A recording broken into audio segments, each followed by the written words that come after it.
She don't want me to be the things that I'd like to be. She don't want me to sleep. She don't like to see me happy. But one of these days I'm gonna wake up in my own damn bed. And one of these days I'm gonna wake up dead. Check it out.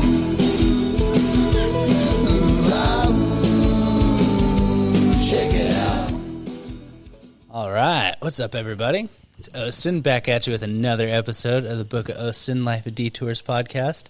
We are actually sitting outside in Mena, Arkansas, with the one and only Mr. Nick Rose. Yeah, so we were out here on the porch, just kind of sitting out here enjoying a little bit of fresh air. You know, how are you feeling over there, buddy? Pretty good. Yeah, we're gonna see how these Alpha X's kick in. What the fuck are they called? Alpha. I saw Alpha the word Fuel, brother. Yeah. Yeah, there you go. Yeah. These fucking nootropic pouches. I talked to Rachel about them on Granny's Garage and stuff, but I'm digging them, man. I'm honestly I'm over the whole nicotine thing, so I'm really trying to kick that. But honestly, I don't even really want it. That's like whenever we were at the after party the other day and stuff. Like I had a couple of cigarettes, but only because I had drank quite a bit. But like now, I'm like I couldn't even imagine fucking putting a cigarette up to my mouth right now. Yeah, whenever I'm at home, I can't do it. But if I know that I'm going to be at a celebration and we're going to be having a few drinks in a social setting, and especially when you've had a few drinks, there's always that little like, hey, go smoke a cigarette. Hey, you should go smoke a cigarette, dude. Yeah, you need a little bit of nicotine in your life, yeah. So, but yeah, definitely something I try to not bring back home, just for longevity reasons. Yeah.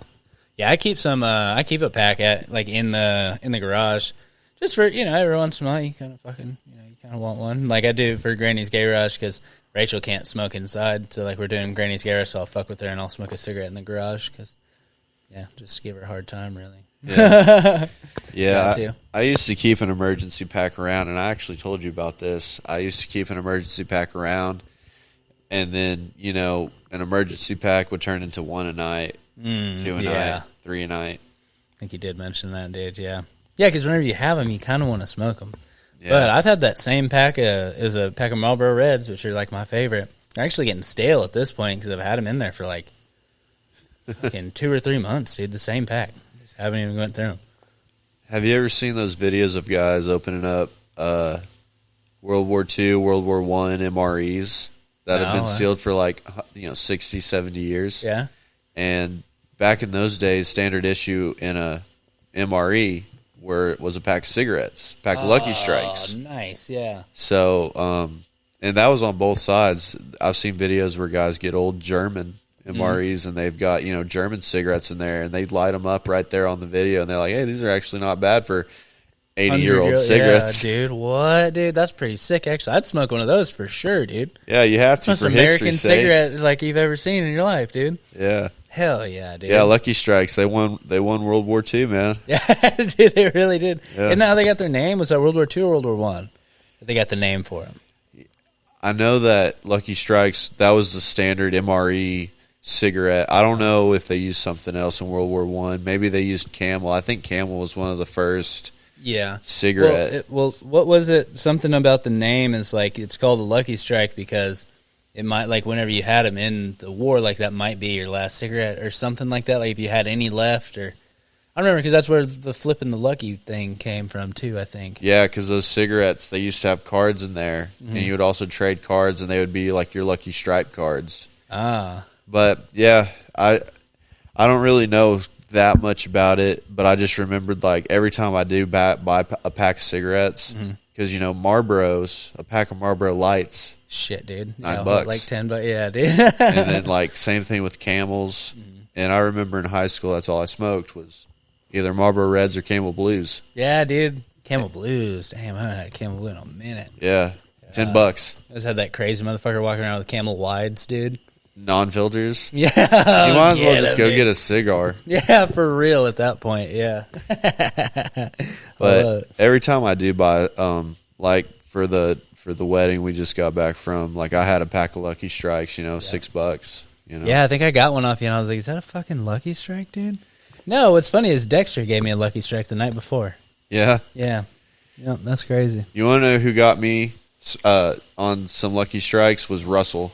Russell? Yeah. Russell smokes Lucky Strikes. Russell Boyd? Yeah. Really? Yeah.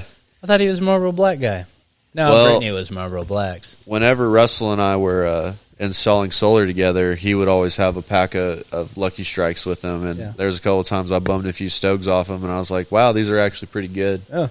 I mean, they've only been in business for fucking 100 years or whatever. So yeah, if you're not doing good after 100 years, you need to hang it up. There you go, dude. Yeah. It's probably why all the cigarette companies went and bought out all the food companies. Yeah, it's because they had to find their money somewhere, dude. I mean, they're probably still making an absolute fucking killing off of them, but yeah, not as much as they used to, for sure. But that is one of the craziest things I've ever heard in my life is the whole them moving just straight over to, like, buying up, like, stocking Coca-Cola and, like, all that shit, dude. Like, that's wild, bro. Yeah, I was wondering how long it was going to take us to get to either conspiracy theories or just straight politics at this point, because I feel like it's all I've been fucking talking about here lately. And I know it's, like, right before the election and shit, and, like, it is, it's what's currently happening. But I never thought I would be the fucking guy to just be having fucking political conversations all the time, dude. There's definitely, yeah. I mean, I was talking to Logan the other night about everything, and it gets to a point where there's so much information that you're just like Logan was saying, like, oh, Nick knows so much. And I'm just like, I'm not proud of it. Yeah, like, it's honestly a little bit of a curse, that. dude. Like, there's so much information. Like I wish, but it's so easy to get sucked into those rabbit holes. Yeah. Especially because, you're listening to podcasts that are talking about it, and then you go and do your own independent research, and then you're just like, holy cow, dude, how deep does this thing go? Yeah. And it's so much information. Like Logan, the conversation we had, we just grazed the surface. Yeah. And I'm just like, dude, I don't even want to really talk about it anymore because they've just been fucking beating a dead horse at this point. Like, yeah. And if you talk to other people, like, with different views about it, I've come to find out, and I told you about this, I just come to find out that it's literally beating a dead horse, because at this point in America, everyone is so married to their ideas that they're set on what they're going to do. Yeah, you can present evidence, and you can present your case, and they believe what they believe just as hard as we believe what we believe. Yeah. So it's like, there's no way anyone's going to convince me that Kamala Harris is going to be a good president. And there's no way we can convince them that, Donald Trump. I mean, maybe a few people, but for the most part, in my experience, the people that you're talking about, so, like, there's the 10-80-10 principle. So it's like the 10% of people are, so the 10-80-10 is like a sales principle, like 10% of people are going to hate you and not want anything that you have to sell no matter what. 10% are going to buy whatever the fuck you have. 80% are somewhere in the middle that you can either sway one way or the other, and whatever. But there is like the far left, far right are absolute real people, and they're both psychos. A full blown fucking right winger, dude, is a scary motherfucker, dude. Yeah. Like not. I mean, you're kind of up there, but you're not a fucking. You're not. I don't know how to even describe them. And then on the other side, you're not wearing a fucking mask in your car by yourself. You know what I'm saying? Like that kind of shit. Like, I don't know. So there's like the full blown right, full blown left. Most of us are in the fucking middle that can have conversations about this stuff. But then you have those people that you don't even want to fucking talk to, and they're on both sides. Yeah. I don't want to talk to one of those fucking like super crazy MAGA people either. Well, one thing I've noticed about either the far left or the far right, like getting really far, is they all are, well, so for instance, back in the day, Republicans used to be super big warmongers, and the script kind of flipped. Yeah. And recently. I mean, a lot of people on the Republican side are very pro-Ukraine and very pro, like, staying in these wars because they're bought out by Raytheon, they're bought out by Lockheed Martin. It's just the military-industrial complex. Yeah. And that's what Franklin D. Roosevelt warned us about during his farewell speech when World War II ended. And that's essentially what got John F. Kennedy assassinated, was the fact that, I mean, a week before his assassination, he gave this speech to the American people, and the speech ended. He said, "There is a plan to enslave every man, woman, and child in this country. And before I leave this high and noble office, I tend to expose that plan." A week later, he was shot in Dallas. I do actually. I remember hearing that speech, and it's pretty chilling, bro. And the fact that it's been 1960, 70, 80, 90, it's been pushing 70 years. Yeah. I think the average lifespan of a confidential, like a classified document in the United States government is 30 to 40 years, and then it has to be released. Yeah. I thought it was only like fucking 20 or 30. No, it might be up to 50. Is it? It's 50? not very long. Yeah. Put it this way: the JFK files should have been released by now, and every president, multiple times, yeah. Every president keeps denying it. Like, every president's been like, "Nope, we're not going to release it," because you think Trump is going to do it this time? I hope so. I'm pretty sure he told RFK that he was going to. Yeah, and he also mentioned that on the Rogan podcast. Yeah. Oh, did he?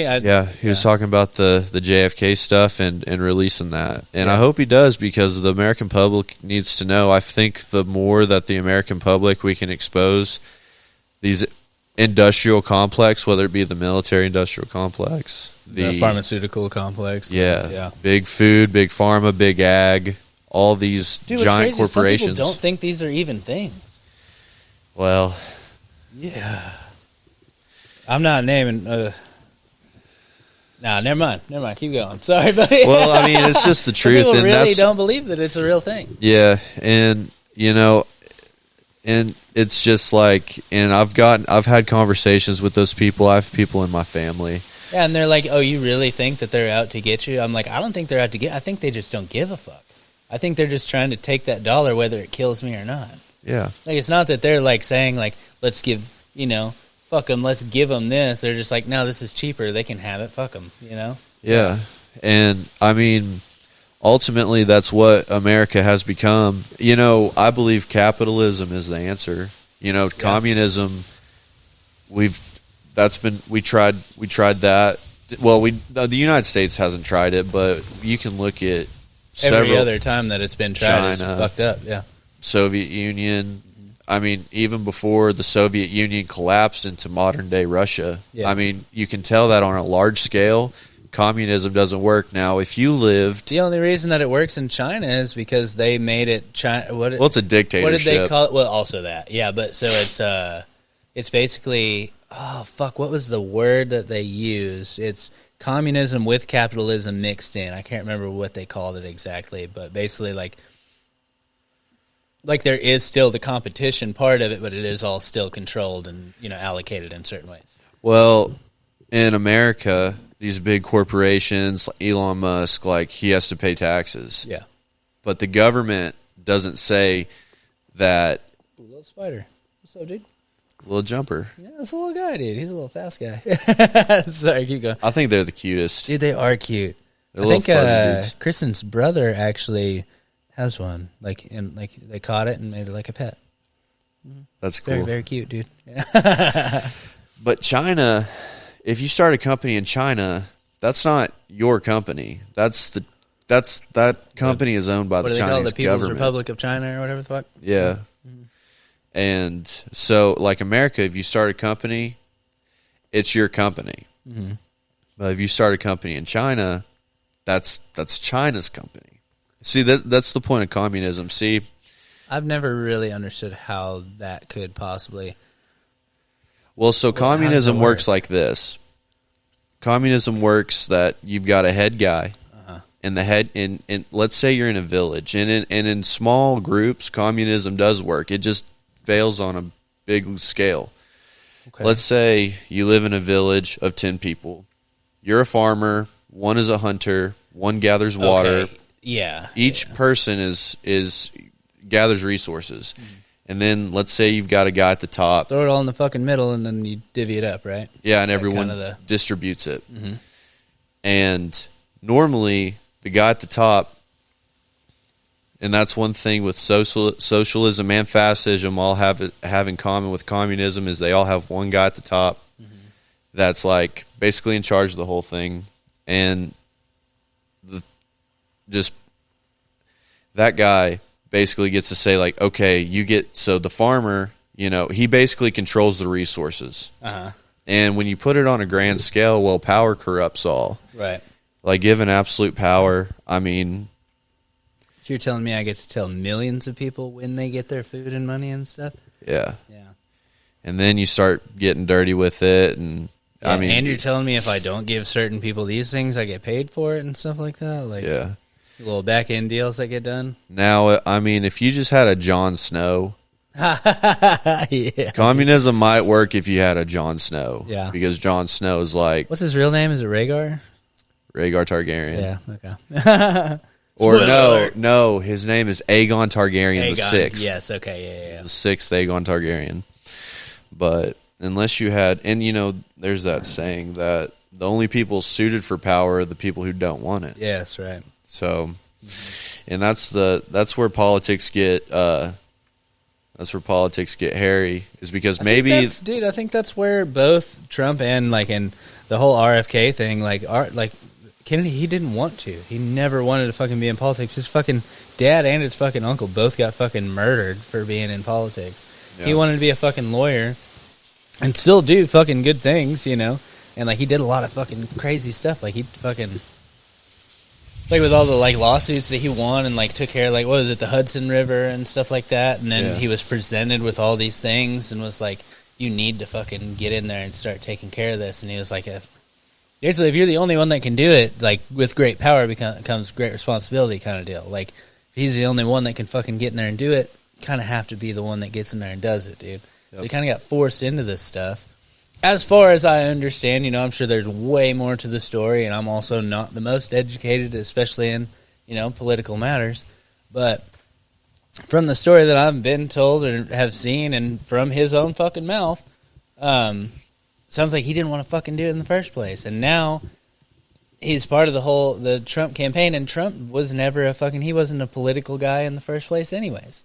And then now, like, honestly, how do you know how he ended up going for it the first time? Do you know this? Like, what the fuck happened?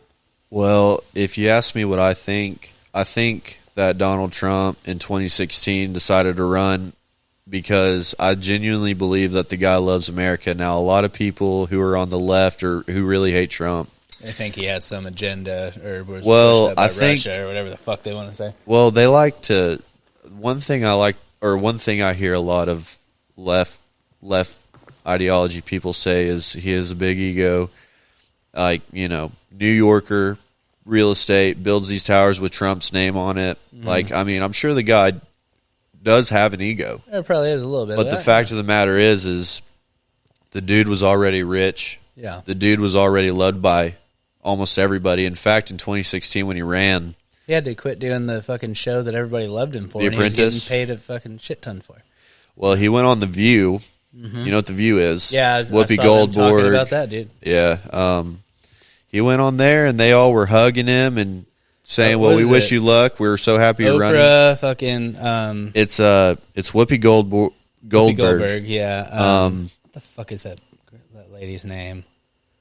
I literally listened to it like today or yesterday. Yeah, one of the girls on their name starts with a J. I'm blanking, but in 2016 he went These on fucking there. alpha pouches don't work.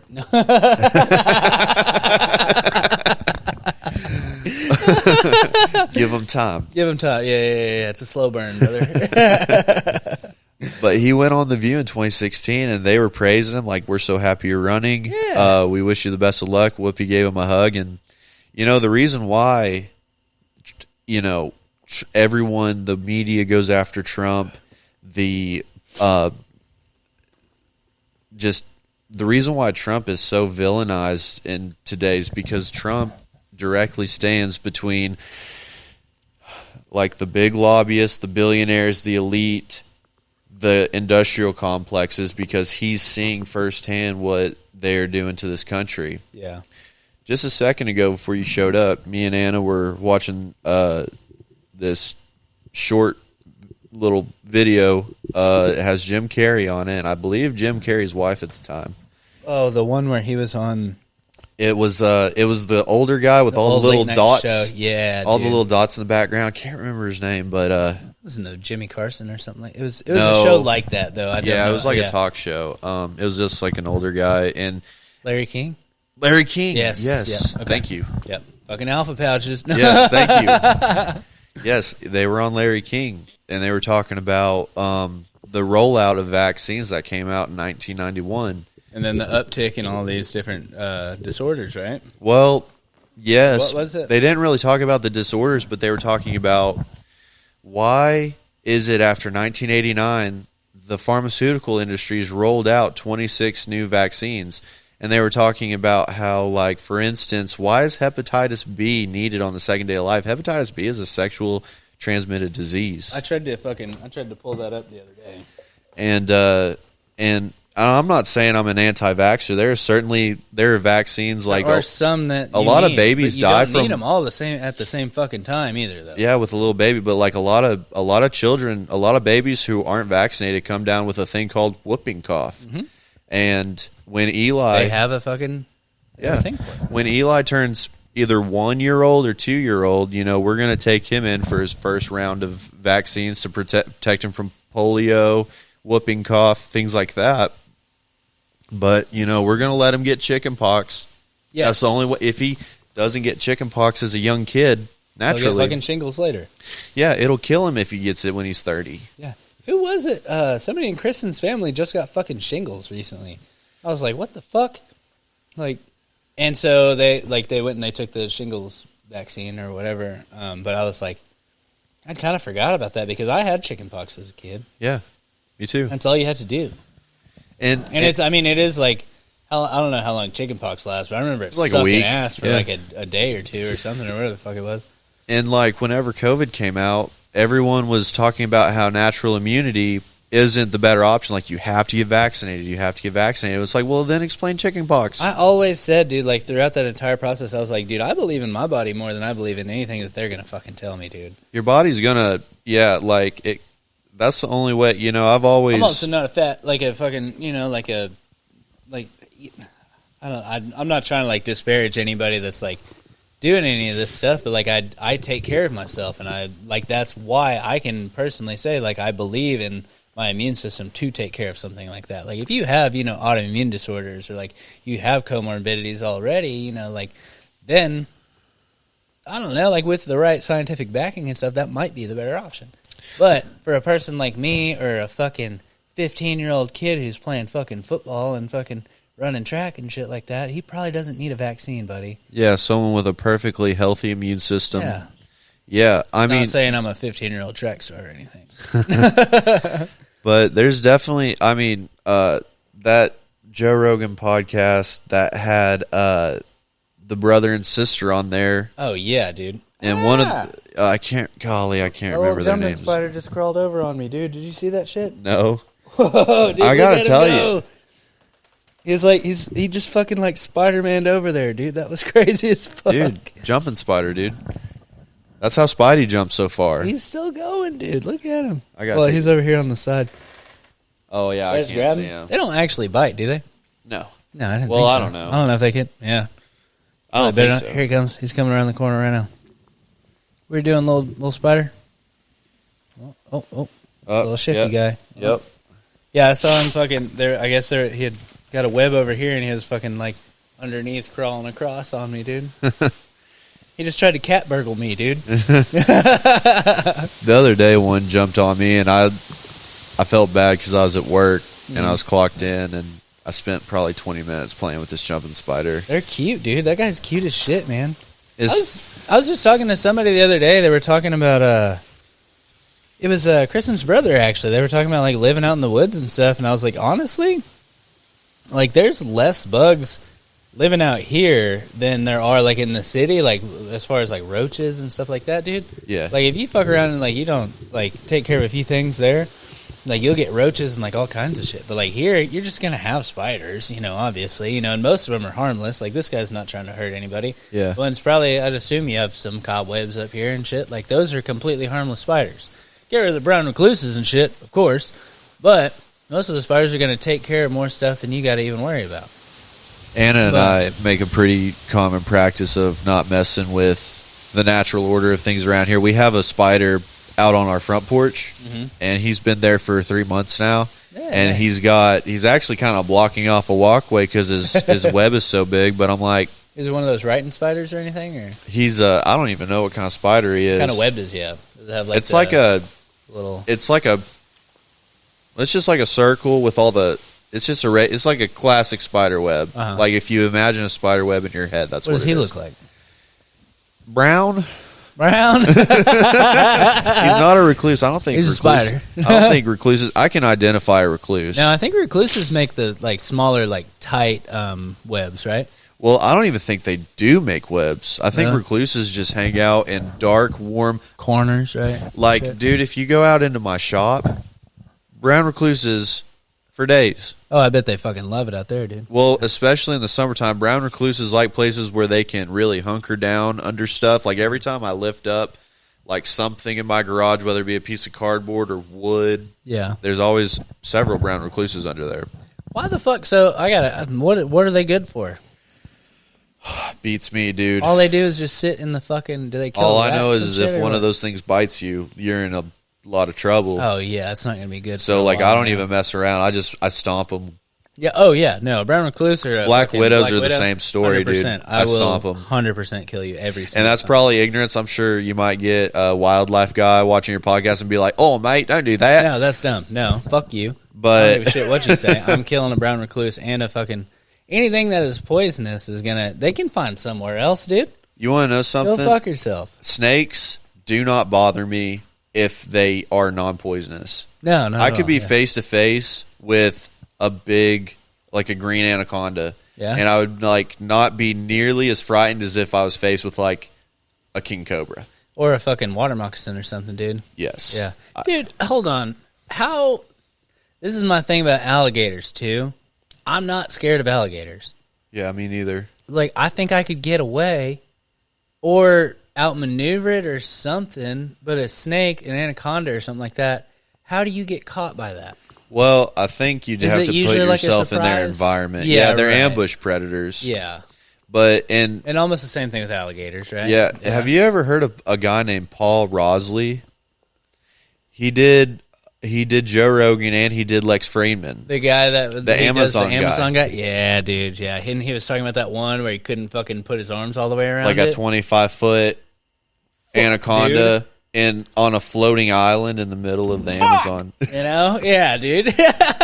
See, okay, I know what I just said. Like, I wouldn't be intimidated. I would be intimidated in that situation simply because you're all the way in their fucking house. you're bro. in their house. So like, But at the same time, I do kind of feel like I could get away, though.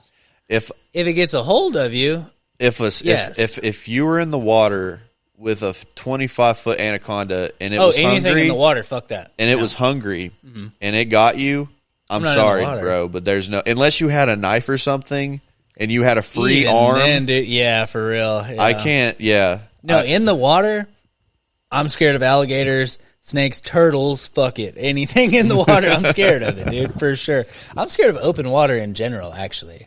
Yeah. Yeah, it freaks me out. Yeah. Like going out into like the middle of the lake and like getting out and being like, I don't know. I've never been like full like deep sea either, so that would freak me out, dude. Did I ever tell you the story of the most retarded thing I've ever done in my life? What the fuck did you do? Most retarded thing, because there's been some what I'm doozies, about buddy. to, yeah, I know, but what I'm about to tell you is truly the most stupid, idiotic thing I've ever done, God. and I almost killed myself and my friend. This was last year in Florida, and it was we were down there for work installing solar, and it was my buddy Trent. Trent's a big old boy from Kansas. Yeah. Never even been to the ocean. Oh god. And we're down in Boca Raton, Florida, close to Miami, South Beach, Yeah. area. And down there in Florida, everybody knows riptides. Yeah. Sharks and riptides. That's a Florida beach. Now fucking gators and anacondas, huh? Pythons, yeah. Pythons, that's what it is. Yeah. Which we didn't even see any of those. We saw a ton of iguana. But I heard that too. tons of iguana. But Riptides. I've never experienced a riptide. That sounds scary as fuck. I did. Did you? I experienced a riptide in the most retarded way possible. So Trent Trent's pretty good swimmer for a guy who's never swam in the ocean. Right. There's no real swimming in the ocean, dude. Fuck that. Well, listen to this. More like You're just about to getting get your a ass scope kicked of by how waves. dumb Yeah. this was. Okay. I don't know what got into me to make me do this, but anyways, we go to the beach, and it's me, my buddy Taylor, and my buddy Trent. And Trent and I go to this seaside shop, and we get goggles, and so we're going to swim around in the ocean, look at stuff. Yo, is the water that clear over there? No.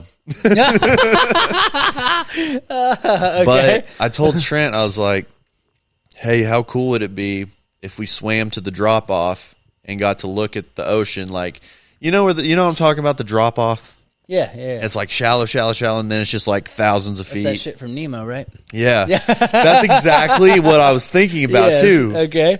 Is there really one there in that I don't know. particular spot? You just really thought there was one? Yeah. Like, fuck. Yeah, this is how No like, research? ignorant. You didn't even ask anybody? No, this is how ignorant I am. Like, I just there's going to be a assumed. drop-off eventually. I just assumed. And anyway, so Trent and I start swimming out there, and we probably get about 50 yards out, and I'm already starting to get tired, and I can tell he is too. I mean, a 50-yard swim, no matter what. I mean, I'm just guessing. I'm going to say, like, when I looked back at shore, like, we were out there. And so the lifeguard, I start hearing whistlings like, hey, come back. And I go, maybe we ought to. Yeah? So I yell over at Trent. I'm like, Trent, screw this, dude. Like, let's go back. And he goes, yeah, okay. We turn around. We try to start swimming back to shore. And we're swimming, and we're not making any progress. In fact, we're going further out. Oh, fuck. The shore is getting smaller. The people on the shore is getting smaller. And I'm like starting to freak out a little bit because I'm starting to realize, like, I'm getting really tired. Yeah. And he's getting really tired. Dude, when you're so tired in the water, bro, that's a panic, dude. I'm like, That is a scary feeling. It's a little dude. embarrassing for me to admit that, like, I didn't panic, but I was starting to freak out. No, I've definitely been there, dude. Yeah. And I tried to swim across this lake one time, and fucking lake was it? Might have just been like Wilhelmina whenever I was young, like young, and I got about like halfway across, and I was like, "There's no going back. Like I'm already halfway. Like I don't feel like I can go any further. Like I'm fucked no matter which way I go. Yeah. Like, so I just have to either fucking nut up on this or fucking drown right now. Like, this is whatever this sucks, dude. Yeah. Yeah. Like, That's where we were. solid chance you feel like you're gonna die. Except, like, it's such a scary experience when you're swimming as hard as you can. And there was a moment there where I was like, all right, and I really dug in, and I swam as hard as I could. And after that, it just wasn't working, bro. Yeah. So You got your ass kicked by water. The most We're in powerful the water. force on earth, brother. we're in the water, and I go, let's like flip over on our backs. Just kind of float for a little bit, yeah. Well, so there's this thing they taught me in the Marine Corps. It was during our first swim qual in boot camp. You can make your body buoyant by flipping over on your back and breathing fully in 100% and exhaling like 75%. And if you just do that, you're like kind of hyperventilating yourself. But if you just do that enough, you can lay on top. Oxygenating your blood and yeah. You can lay on top of the water like perfectly and just like and regain your strength. Yeah. So we're in the water. I basically am yelling at Trent to do this. I'm like, all right, Trent, like flip over on your back. We're going to like get a breath. I'm teaching him how to do this in the water. And That I doesn't go, sound easy either. no. And I go, all right, let's start backstroking to the left. Because I know I always heard with rip currents, you got to swim out of the current. Yeah, sideways kind of, yeah. So we're on our backs and we're just going, and we're swimming out of the current, backstroking. And finally, I don't know how far we went. I just know we did it for a little while, and I go, all right, Trent, let's flip over and try and go to shore. And we flip over and we go to shore, and Super easy now, huh? well, not easy, but we're making progress. We're definitely you're out of the fucking- current. Yeah, super exhausted at this point. Yeah, we're totally gassed, and we start swimming back. And dude, I'm serious. We were probably like almost a football field out. Oh, fuck that, dude. So we're Like, swimming. if the people are getting small, like you said, that's fucking scary, bro. Yeah, in fact, I'm kind of wondering, like, I mean, I would have been so embarrassed if a lifeguard had swam out there and saved me. Oh my god! He just rolls out there like, "Come on, buddy, let's." Like that would have been. Oh gosh, that would have been so humiliating for a lifeguard. What happened whenever you got back? Did you talk to the lifeguard? No, we didn't talk to anybody. I think everyone was just like, "Well, they're retarded." But did they see what happened? Well, obviously, like now. Surely, like, how do you not see just two guys just like swim out to the open ocean? I mean, I would fucking hope a lifeguard at least would see it. I think the lifeguard probably, I don't know. He probably was just kind of like watching the show. Just like, yeah, he was just like, let's see what happens. But anyways, we start swimming back. We're making progress. That guy's a Marine, so he'll probably He doesn't know that. I know, right? I saw that tattoo on his chest. There's nothing on my chest that insinuates I was in the Marine Corps. You have a giant Spartan on your chest. I think that guy is from Sparta. He can swim. Yeah. But yeah, we start swimming back and we're making progress. I remember the tips of my feet being able to touch the bottom of the floor, the ocean floor. God. And how hard did you collapse whenever you got to that? Bro, sand, I crawled onto the beach. Like as the water got shallower, my body just went down with the water, and I just crawled onto the beach. I got to the beach. I just rolled over, and with Trent, and he was just like, "Bro, I hate you so much. I hate you. I can't believe this is the first time out to the ocean. You almost killed me." I was like, I don't even know. Like what that. to say. Honestly, Yeah. I can't even say that was my fault. Really, like I just didn't. I take really full know. responsibility for it. I mean, yeah, but ignorance. I just didn't know. But same now I swear I'm never. Bro, did I tell I'm you never about me going and past Rachel? my knees Bro, in the ocean again. First off, going to the beach is an ass kicking every single fucking time you do it.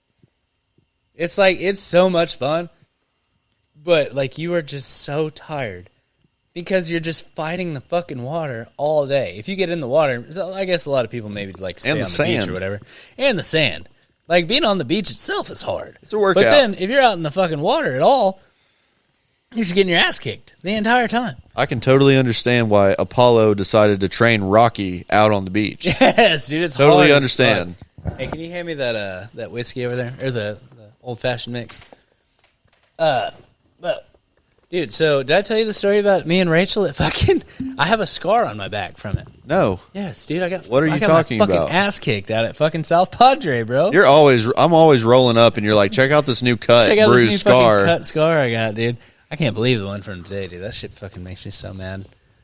Makes me like disappointed more than fucking mad, really. Yeah, I feel you, dude. Yeah, but so the fucking Padre story though. We were out there, and so like we're on the beach, and me and Rachel like we're gonna walk out and see how far we can get because I mean you can get like in Padre you can get like almost 100 yards out probably I would say. I'd say we probably went like 50 to like 75 yards out, and you're still chest deep, at the most. So like you can still touch the ground, but the waves will, every once in a while they'll get a little gnarly and go up over your head, kind of shit. And so we're like walking out there, like talking shit, and we'd had a couple of drinks, We're walking out, like every once in a while we'd get hit by a wave and be like, ha ha ha, and fucking like keep walking and be like, how far can we get? And then after a while, we're like, this one's going to be the one. We'd fucking like stand there and let it fucking smoke us. Like just let the water hit you. And like most of them are pretty chill. It's not that bad. But then we get like, pretty far out. We're probably about 100 yards out at this point. And I look up and I watch this wave drop down on us. And like I get fucking like knocked back, and Rachel just gets rolled like through the sand. Fucking like she ends up like 20 yards back from me, and she gets up. She's like fucking spitting water out and shit, and like her hip like immediately starts bruising up and shit. And she's like, "I'm gonna go back," and I was like, "I'm gonna fucking stay out. We're already fucking out here, so I'm gonna see what's up next." So I fucking walk another like 20, 30 yards out, and all of a sudden, I do what I was doing. I stand up and I'm like, this is going to be the one. And I look up, and this wave is coming up over my head right here, and I watch it crash perfectly on top of my shoulders and fucking lawn chaired me into the bottom of the fucking into the sand, and then to drag me about like 10, 20 yards through the sand backwards, like on my back. Like it literally like flipped me over backwards, slammed my knees over my face, and then just all the way back. And I got up, my back's bleeding and shit, and like I'm fucking, the wind's knocked out of me. I can't fucking see straight. I'm just like, like walking back, dude. I still have a scar from it. Like it fucking got me, bro. It was not cool. After getting like one of the worst sunburns I ever had the day before, my whole back got fucking drugged through the sand. Dude. It was bad. It wasn't very cool. Yeah, you almost can't even appreciate the power of the ocean until you get rocked by a wave. So this is my third year going. I'd never been to the ocean. Like, we didn't go growing up or anything like that. We went to Galveston one time whenever I was like 6 or 7 or whatever the fuck. I'd never been to the ocean until I took like my little family, like 3 years ago. And whenever you look at it, dude, it's different. Like, it's fucking weird. Like, just seeing that, like, it doesn't make any sense. Yeah. And then, like, you kind of think about the power of the water, and then you go out there, and the whole time, you're just fighting, just getting pushed and pulled and pushed and pulled the whole time. Like, you're exhausting yourself. Man. It's crazy.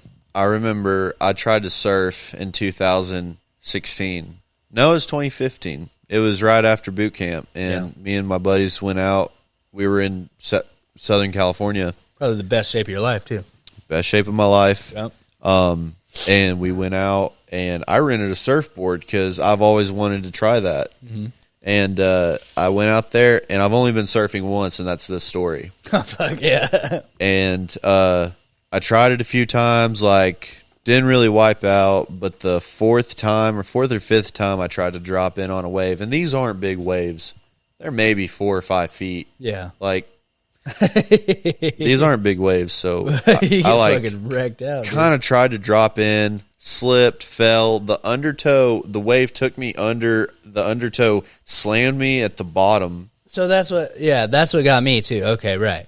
And it knocked the wind out of me. Mm-hmm. And I was just like underwater. And you can't swim up, even with the smallest waves. You're just because like, the water's still coming down on you. Yeah, so you're just like, I'm just underwater, out of breath. Man, now that I think about it, the ocean has almost killed me like a few times. Oh, God damn it. And we're land people, dude. We're land folk, dude, for sure, bro. We're putting ourselves in their fucking territory. And I went out there talking shit. It's not a good thing to do. I have wanted to try surfing really, really bad. Well, my experience was one of pain. I feel like it would be for a long time. That's like whenever you first start skateboarding and you're just fucking wiping out all the goddamn time, dude. Yeah. And that's why I wanted to try surfing so bad. Dude, you need to get back into skateboarding with me, dude. Yeah, one of these days. You want to know? I want to go snowboarding with you really bad. I've never been snowboarding. Snowboarding is, and I skated. I've never seen enough snow to snowboard in. We got to go to Colorado sometime. Never, I grew up in so part of my life in Kansas, and like you would get like a foot of snow, but you'd get a lot of snow, but it would blow off. Right. So it's like you never got flat. deep. Can't really do much, dude. One of the last times I went to Kansas was during the winter, like probably fucking 10 years ago, or whatever the fuck. But I was literally watching like the snow is fucking blasting across the fucking road as we're driving, and there's this poor fucking bird flying into the wind going backwards. Like I can relate to that bird. It was fucking poor. Yeah, it was the fucking undertow of the fucking sky, bro. Or the riptide of the sky, dude. Yeah. Like, he was fighting for his fucking life just trying to go this way, and he's just slowly going backwards, buddy. I was like, I feel so bad for you, dude. Yeah. If only you had some fucking traction down here. Turn around and go the other way, bud. I was like, he should probably just land and wait it out, dude. Yeah. But when the fuck is the wind going to change in Kansas, bro? Yeah, Kansas it's is just windy. It's going to be windy all the time, dude. Yeah, dude. Yeah, like, we ain't in Kansas no more, Dorothy. Now, we went to fucking Wichita for, like, my uncle's funeral, actually. And it's weird because everything feels like it's, like, underground, kind of. I mean, the buildings only go up, 4 or 5 stories or whatever the fuck, Like, there's not a lot of tall buildings because they would get fucking blown over, dude. Like, everything is so... And, I mean, there's not really a lot there anyways. I don't know what the fucking population of Wichita is, but it's probably, like, 100,000 maybe or something like that at the most. But, yeah, everything just feels like it's underground. And, like, everybody has cellars. Everybody has fucking basements, It's everything's got to be underground because it's just flat and fucking windy as hell, dude. That's another thing about like living down there in Texas, dude. Like, it's pretty fucking flat down there too. It's not as bad, but it's pretty fucking flat, dude. Like, I come here and I see all these little like ripples of mountains, dude. By the time you get to where I'm at, they're gone. Mm-hmm. There's nothing. Yeah. It's trippy. It's really something driving up the South Pass and from Santa Fe up through into the southern part of Colorado, because there's this part where it's, there's some spots where there's some little hills, but just out in the distance you see the Rockies. Yes, dude.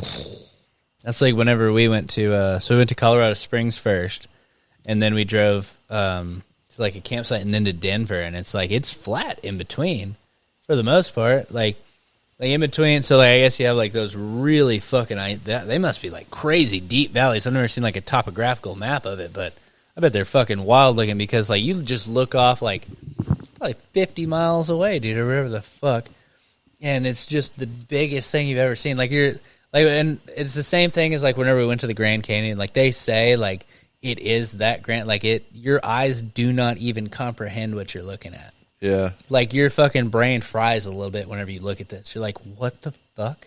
Yeah. Have you been to the Grand Canyon? I haven't. I've flown over it, but that's not the same. Nah, yeah, I guess because if you maybe. stand right there at the precipice of the... Like, you're literally, you can feel yourself being your size, and this thing being whatever the fuck size you want to call that. Like, it doesn't make any sense, because it's like, because it's so many little ravines and stuff that, like, break off, like, you can't even follow it. Like, because it's breaking off into all these little pieces and stuff, like, it doesn't make sense. Like, your mind can't compute it whenever you look at it. It kind of fucks you up a little bit. You're like, and then you look down, and it's like you're on top of a mountain, basically, but it's down. Yeah. Like, it's under, like, you might be at, like, I don't think it's at sea level or anything. That's probably fairly high. But the Grand Canyon? Down, yeah. Like, what's the top? That's worth the Goog. That's worth the Google. Damn it. Let's see. That's what. Yeah. Pull that up for me. Pull it up, Jamie. Because honestly, like because that's in what? Is it in Arizona? It goes from Arizona to New Mexico and Nevada, right? I'm not. No. That's not right. It's Nevada, Arizona. Because we were in Sedona, and we drove north to it. Have you ever heard of or been to Sedona? No, I've heard of Sedona. Pretty nice, dude. Yeah, I heard there was some really cool like energy vortexes out there that you can go sit in. Yep. Kristen went there first, and she met this guy, Peter Allen Gersten. He was a lawyer who made he made them release the fucking alien files. Oh, okay. A lot of them.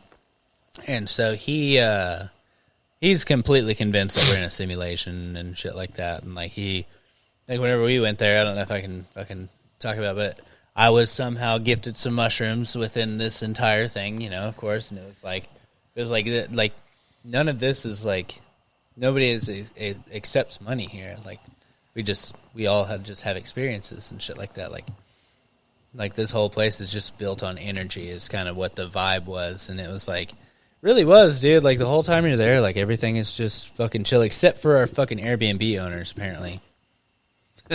Yeah, those guys sucked. Because I took a bunch of fucking mushrooms, and we showed up out there to do the hike up Bell Rock, is the one that he does. And the Airbnb was like, you guys were smoking outside on the patio, or whatever. You guys have to have your shit out by, like, 10 o'clock or whatever, in a state where fucking weed is legal. And it was only because the fucking neighbors, like, snitched that we were even smoking outside, which there wasn't even a rule against. So I don't fucking know what you want from me, you know? Yeah. Then you want to kick us out? Like, we got the whole Airbnb got reimbursed. Well, that's good. Yeah. I mean, but still at the same time, you got to fucking run back in the middle of a hike, tripping on fucking mushrooms, get all your shit out of an Airbnb. That's not fun. Yeah, that does not sound fun at all. No, that sucked ass, dude. Yeah. That was not very cool. Yeah, that glad it didn't take very much. Well, I was going to say, because that's being floored on a psychedelic and having to go and be responsible is the worst ever. Yes. So is the Grand Canyon below sea level? It is not. The average Really? elevation of the Grand Canyon floor is 2,600 feet or 800 meters above sea level. While the highest, the lowest part is 800 meters or 2,600 feet above sea level. So that's like if you went from the coast and you went up like this and then you dipped in. Yes. The lowest point of that dip is it taller than Rich Mountain? That's pretty nuts. Rich Mountain's only, what, 1,500, 2,000 feet? Something like that? It's not a mile up, is it? No. No, not even close. Yeah. I think the highest point It's like in 1,500 Mena feet. is or probably something. like, it's not very high. Not very high. So that's taller than Rich Mountain is the lowest point of the Grand Canyon? But it makes sense because it's so inland. And not to mention, Also true, yeah. if you think It's about, right by the fucking Rockies, kind of. yeah, if you think about it too, if it goes through New Mexico, you can go snowboarding in New Mexico. They got full blown mountains in New Mexico. Mm-hmm. I've been to Angel New Fire. Mexico's fucking crazy, dude. Yeah, New Mexico is a pretty wild landscape. I think out of all the landscapes in the United States, I think California has the most wild of landscapes because in the southern part of California, you have dunes, and then 2 hours away from Los Angeles, 3 hours away, you have Big Bear Mountain, so you can snowboard. Yeah. Then you have the ocean. You go 8 hours north, you've got the redwoods. Fuck yes, dude. Then you've got Yosemite. You've got How the fuck Mount did they Shasta? let this... Hold on, can we just talk about how they let this state be that big, though? How is that not 2 states? Well, same thing with Texas, I guess. Texas could be 5. Well, look at states, Alaska. dude. That's true, but there's nobody fucking there. Yeah, true. Yeah, there's a lot of fucking people in California, dude. But it's really That just could in be 2, concentrate. 3 states, yeah. I guarantee you. I mean, this is common knowledge. San Diego, Los Angeles, San Francisco, Santa Maria, probably the foremost. That's probably that holds all, pretty much all the population in I California. mean, that's probably 80% at least, yeah. I'd say probably pushing 90 Probably 90, yeah. because there's what 23 million people in And LA, fucking and then dude. there's like 11 in San Diego. There's a ton of people down there. It's Dude. fucking crazy, bro. I do want to go, though. I do want to go, and we actually had a trip planned to go to. Where were we going to go? San Diego or San Francisco? I can't remember. But we were going to fly over there and do all this stuff, but just because I want to see it. I lived I really in want to see it. I don't want to live there, though. I lived in California for almost 3 years, and my biggest regrets of not living in California, the things I didn't do. I went snowboarding on Big Bear, and I went up to Mammoth, but I didn't go to Yosemite. Really regret that. That's and a big one, dude. Yeah, I did. I really regret not going to Yosemite, and then I really regret not taking the Pacific Coast Highway all the way up, down. Oh, up to like Redding area, Arcadia area, and going checking out the redwoods. Yeah. Sequoia National Park. There's some gyms in California. Dude, fucking Kristen did a cross like a half like cross country fucking road trip. She took like 2 or 3 months. She drove from Grand Prairie, Arlington area, up through. She went through New Mexico, up through Arizona. So she went up to like Washington, I think, and then down through. No, she went up to Oregon. Is it Oregon, then Washington, then California? Yes. Am I tripping? No. Okay. Washington, Oregon, California. Okay, so she went up to Washington, then Oregon, then California. She drove down the entire, basically down the West Coast, went back through like, what am I trying to think of? So she came back through like, you ever heard of like Carlsbad Caverns and stuff like that? Yeah. Like, in Arizona, like that's kind of like the way she went. So she went all the way up there. She was at Redwood. She found this fucking beach apparently on the coast of fucking California that's black sand Yeah. and shit like that. And like she couch surfed or stayed in fucking like hostels or fucking what's that? So she went to like campsites, of course, too. And like every couple of weeks she would get a hotel room just to kind of like reset and shit like that. But yeah, she fucking like roughed it, bro. I think she did the whole thing for like a couple grand. I'm really happy she got to do that. Me too. I bet you that was a incredible experience. I wish he was here to fucking tell more because I probably just butchered that fucking story. But I've watched a few Yeah. of your episodes with Lady Kristen, and she spoke about it. she's a very interesting. And she's person, also dude. talked to me about it just over the years that I've known her. Yeah. That y'all been together. That's a fucking huge thing, dude. That was like right before I met her too.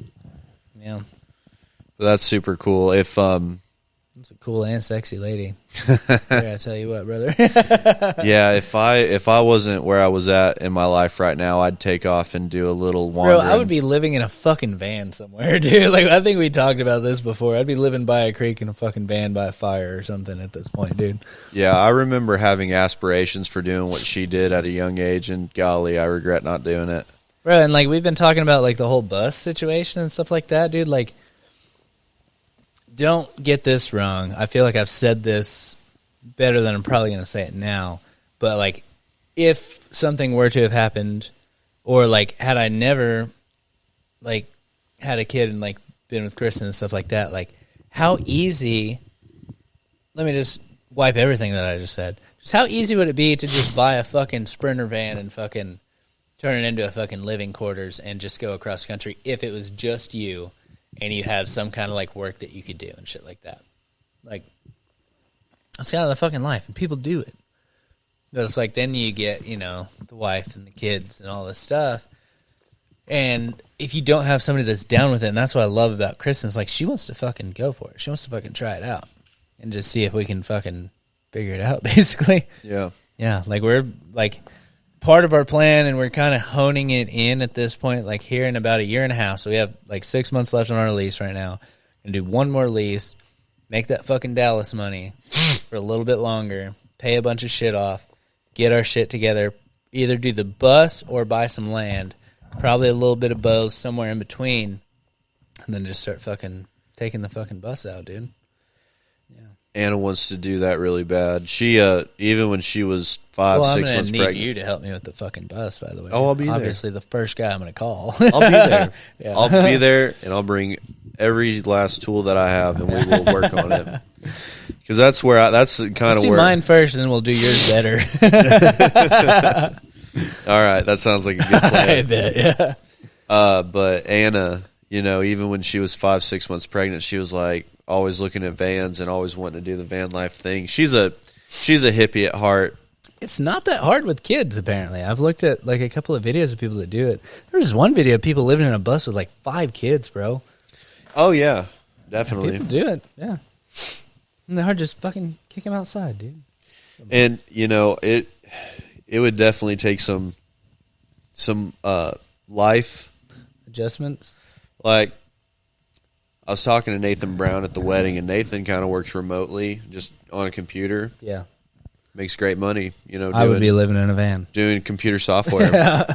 And you know, if you just outfitted your van or bus with Starlink, and you and even your wife got a deal just working on a computer.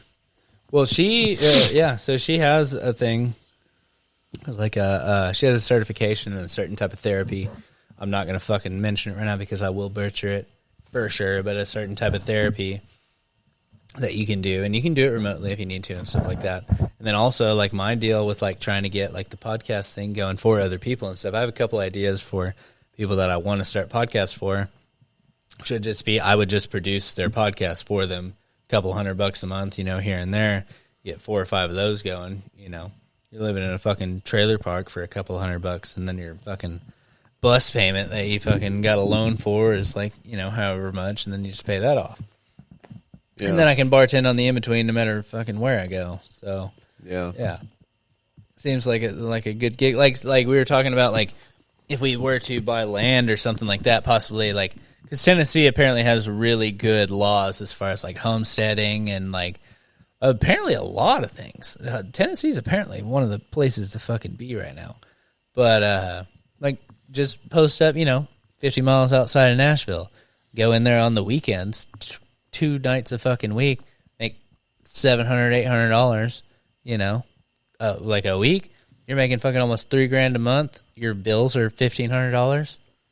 You're good. Yeah. Let Lady Kristen get her fucking business started, and then I'll retire for the rest of my life and, you know, Yeah. do this.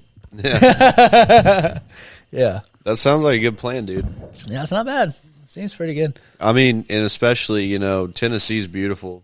Yeah, I've never actually. I went to Memphis one time, but I got Memphis shit-faced. isn't beautiful. No, is it not? I don't think so. That's the only spot that I've been. So I mean, don't I'm know sure much there's about probably fucking beautiful Tennessee. spots in Memphis, but Apparently, so she has a friend that lives over on the east side of Tennessee. I'm not a city on the guy. Other side of no, and she lives like very very rural. Like she lives like her dad basically like owns. From what I understand, he runs shit around that town. You know what I'm saying? It's a very small town. But yeah, just like super small town. And she was talking about they were walking around out there and there were just wild horses and shit running around. that's awesome. The fuck, wild horses still? Spirit. That's the thing. Exactly, dude. That's exactly what I thought of, bro. Like, did you watch him like jump a crazy fucking gap with an Indian on his back, bro? Like, Yeah. that's what the fuck I'm talking about. That shit, that movie. Now that you mentioned it, We watched it not too long ago. That's one of my wife's favorite movies. bro. Just be ready for like whenever like your boy gets a little bit older, right?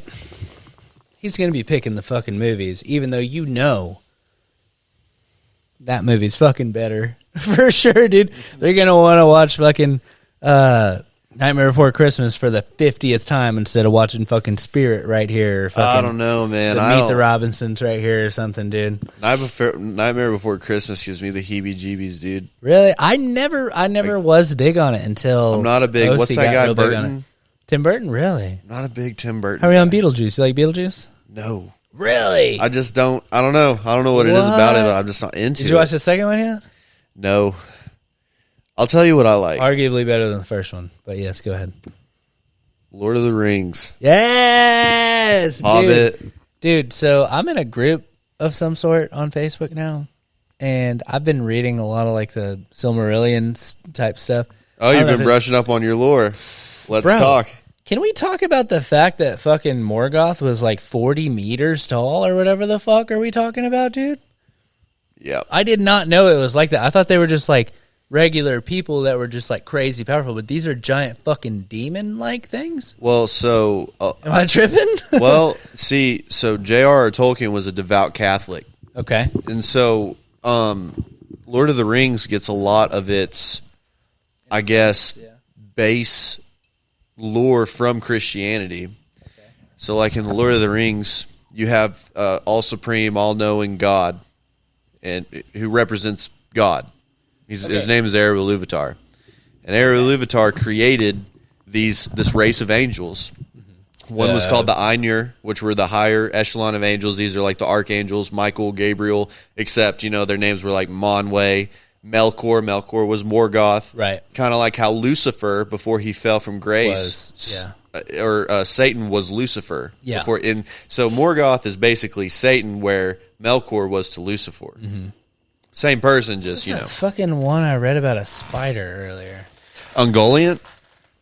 The giant spider that rolled with Morgoth Bro, for let's a while, talk, dude. dude. What the fuck are we talking about? Let's talk, this dude. giant spider that's still in the void currently, waiting for his time to get back into fucking Middle Earth. Now I don't And know. I read something about whenever Sauron fucking exploded, he fucking sent his essence out into the fucking world, and that was part of Morgoth's plan, apparently, to make his way back into Middle Earth.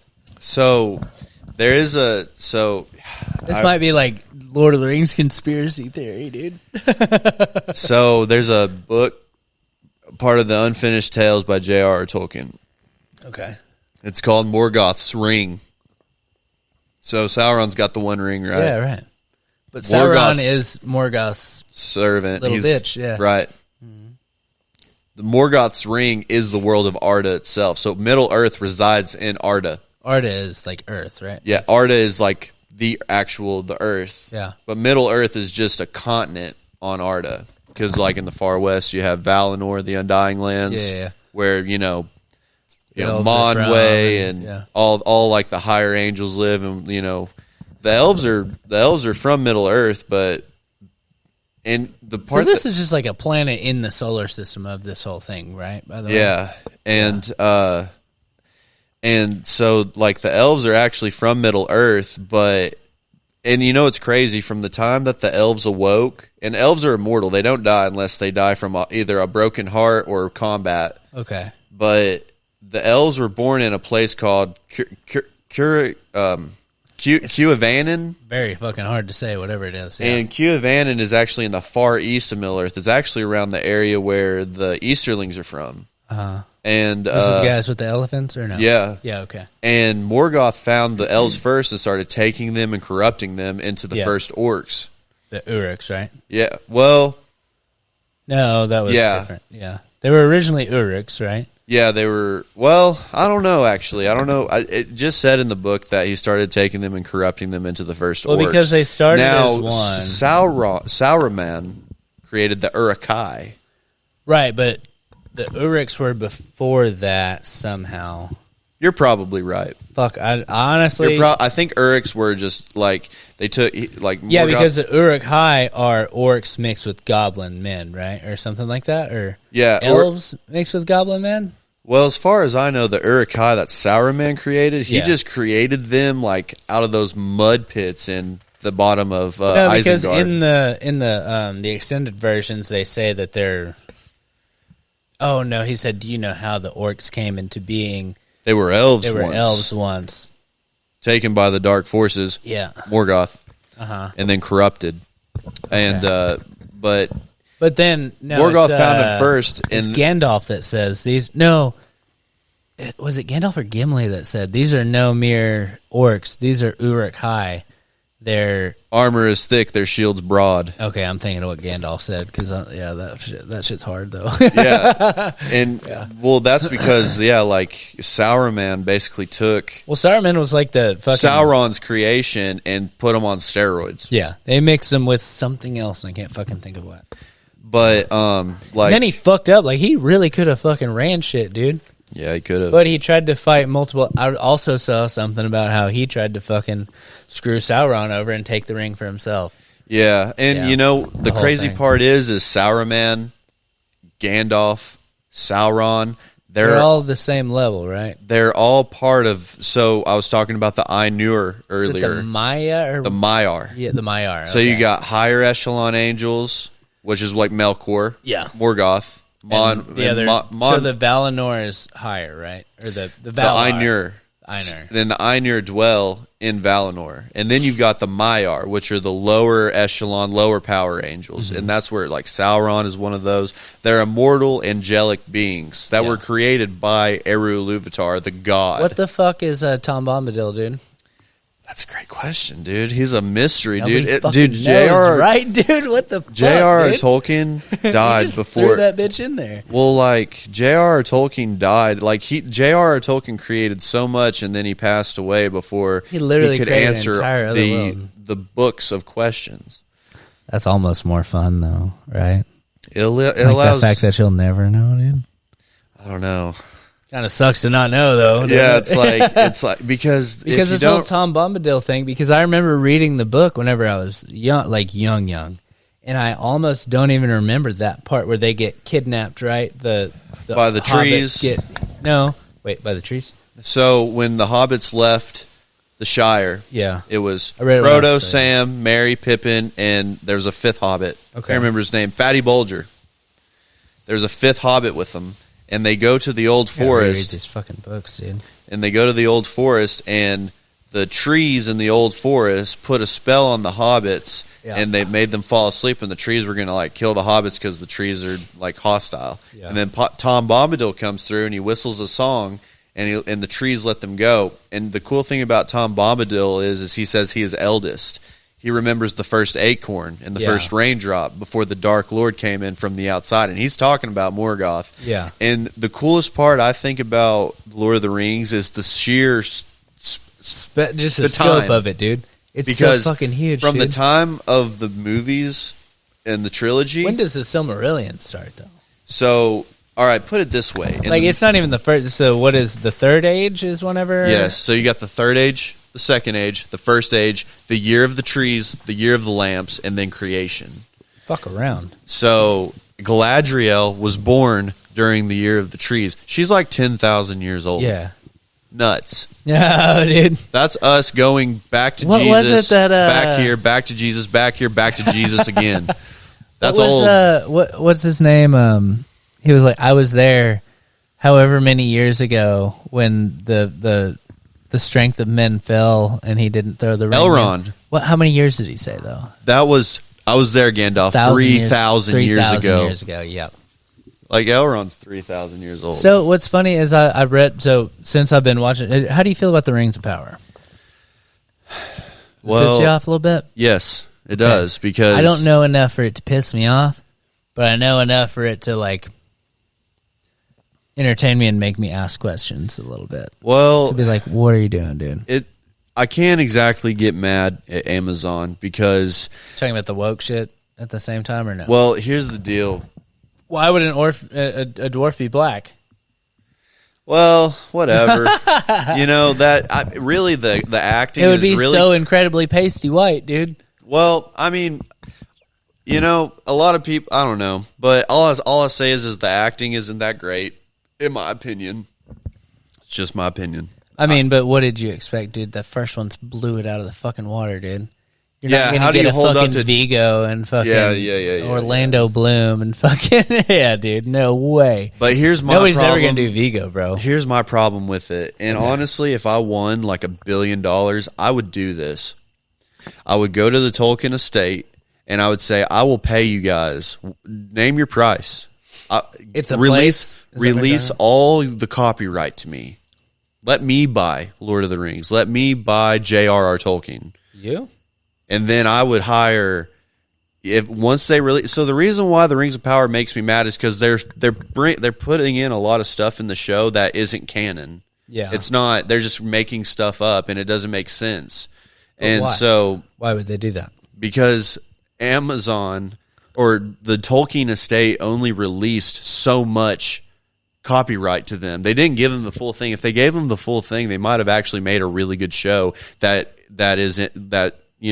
is canon. Like it follows the books, but Are you telling me that the Rings of Power is not canon at all? Like there's no. it's got some canon stuff in it. But like, let's It's take more this. of, like, Have you just- seen all of season 2? Yeah. So you know how in Eregion, Adar is attacking Eregion, Yes. and Sauron's already in there with Celebrimbor. Isn't Adar not even in the books? That's not how it happened at all. Adar's Adar in not the even books? real. Oh, fuck around, dude. That makes me so mad. Sauron. So this is what happened. Sauron went into his fair form, Anatar, Lord of Gifts, and he Pretty went. fucking sexy though in the fucking show. Though. Not bad. Not bad, Not dude. bad. I'd bang him. What's up? And he turned himself into, Anatar, Lord of Gifts, messenger from Valinor, here to teach you guys how to make rings of power. Right.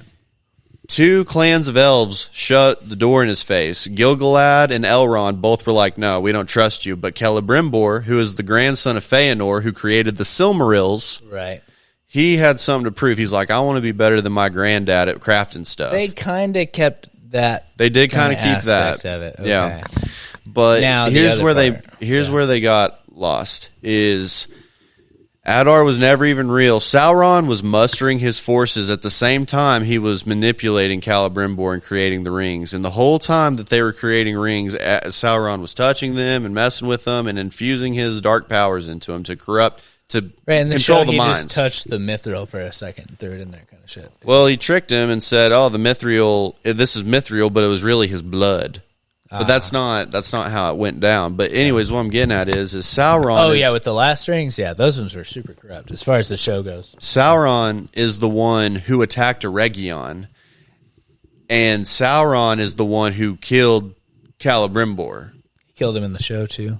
But Adar was attacking. They made it like Adar was attacking Eregion. Well, but Adar was doing it from...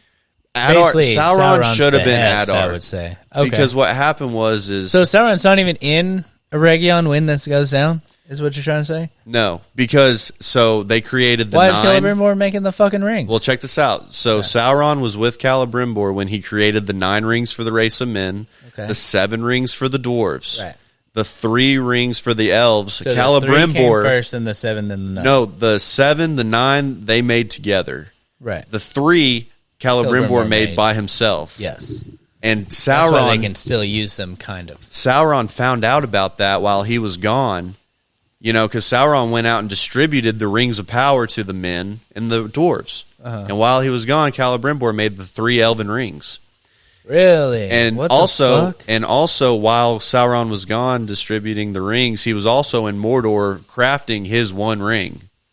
He was working on it. And so, whenever What the fuck are y'all doing with this show? then? whenever Sauron found out that Celebrimbor created the 3 elven rings, he loaded up his whole posse from Mordor, and they marched to Region, and they stormed it, and Sauron killed Celebrimbor's wife and child, and then killed Celebrimbor. And by that point, Celebrimbor had already given the 3 elven rings to Círdan the Shipwright. I'm such a nerd. Yeah. Círdan the He was in the Shipwright, show, right? Galadriel, and Gil-galad. Yeah. Hold the fuck up. Why? If you know this, right? Yeah, All you did, like, you read the books. I'm sure you did a little bit extra research. yeah. That's how you do shit. But you wouldn't think a bunch of people writing a fucking show could do that? Well, there's With a bit of a what woke agenda. With what they got fucking released from... Well, that's the thing. The Tolkien estate only gave them so much source you material. can just fucking read the books. But if they put something in the show that went against the source material, the copyright source material that Amazon paid J.R.R. Tolkien estate for a certain amount of source material that they could put in the show and not get sued. But the reading part of it is open source, I would think, right? It's not Like about what you that. can read It's in the about fucking what they were. like the Silmarillion and shit like that. Like, Yeah, you can read it, but you can't just go and make a movie about it. You'll get sued because you don't own the copyright. That's what this is all they about. tied their fucking hands behind their back and told them, like, yeah, you can make Just something, create but something, yeah, because nobody's they're gonna greedy. fucking like it. Like That's screw, fucked up, like dude. forget Granddad's legacy. I want money. No, dude. That upsets me very deeply. Like he wrote The Hobbit in the trenches of World War I. Like let him adapt it in a right way, and like You know, let's it was honor fucking good J.R. movie, Tolkien, bro? dude. God damn, dude. So it's it's really irritating for me. A lot of people say they like Rings of Power, and I'm like, hey, dude, that's awesome. I do like it for what it is, but now that you're fucking mentioning it, and like from what I've read and stuff, like, because I don't know if it's just Facebook, like reading my habits or whatever. Your but they algorithm? know that my algorithm is very, very fucking Lord of the Rings right now. Yeah, mine too. And it's all the old, like very, very old stuff. Like I read that story about the spider like yesterday, dude. And then I read one about You know who you need to start Someone's listening saying. to on YouTube? Broken Sword and Men of the West. I'm sorry, what? Hold on, I gotta pee before you fucking bring All this right, go up. pee. All right, I'm gonna actually pause it real quick, then we'll come back.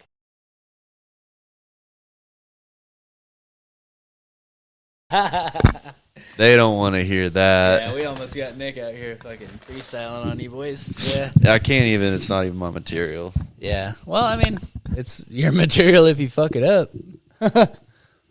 Yeah. Yeah, right? Yeah, there you go. I'll mess around and Yellow Wolf's going to come back and be like, you copyrighted my stuff. Dude, I did the worst possible job.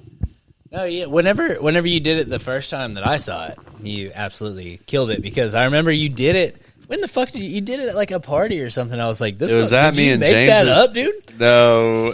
I was like, dude, that was hard as fuck. Did you make that up? And you're like, nah, that's a fucking freestyle. That's Yellow Wolf. Because it dude. was the cheetah thing. What's the line about the Adidas and the cheetahs or He's something like that? Golly, dude, it's been so long. It was so nuts, dude. I mean, I could YouTube it and put the speaker up to the mic, but I can't remember No, it. just look up the lyrics real quick and just see what you. How the fuck are you gonna look that up? Well, good. That's my thing. Is like, so there is actually a thing about people like being able to like. There's a reason you hire certain people to like fact check or to like Jamie is one of the best YouTubers or the best fucking Googlers in the fucking world. What is the fucking difference between him and a normal person pulling shit up on Google? All right, you ready to hear this? Yes, go ahead. Plenty of white boys to pick from this year, but before you pick a Peppa, you better pick up that heater, because even Peter Piper could pick up a mic, but what it's like to fight with me is like putting Nikes on a cheetah, better speed up. Put Nikes on a cheetah, better speedo. That's the line I was looking for. Yeah, Yellow Wolf, dude. Yellow Wolf is fucking dope, dude. Yeah, he is pretty sweet. Not as dope as this fucking guy, dude. Yellow's got nothing on Wayside. Could you imagine if they collabed? Dude, he would love Caleb Foreman. Oh yeah, Oh my god, Definitely I love his Caleb speed, Foreman, dude. Caleb's been fucking sober for almost what did he say? It's been a year, or has it been a year and a half? It's been fucking 2 years.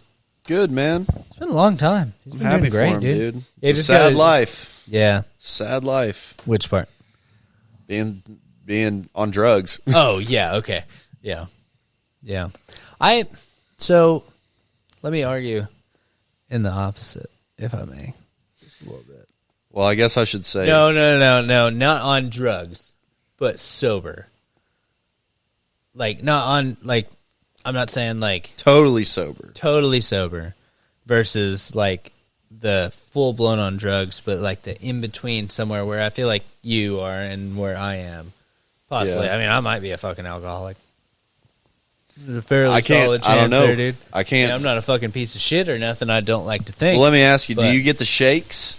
No.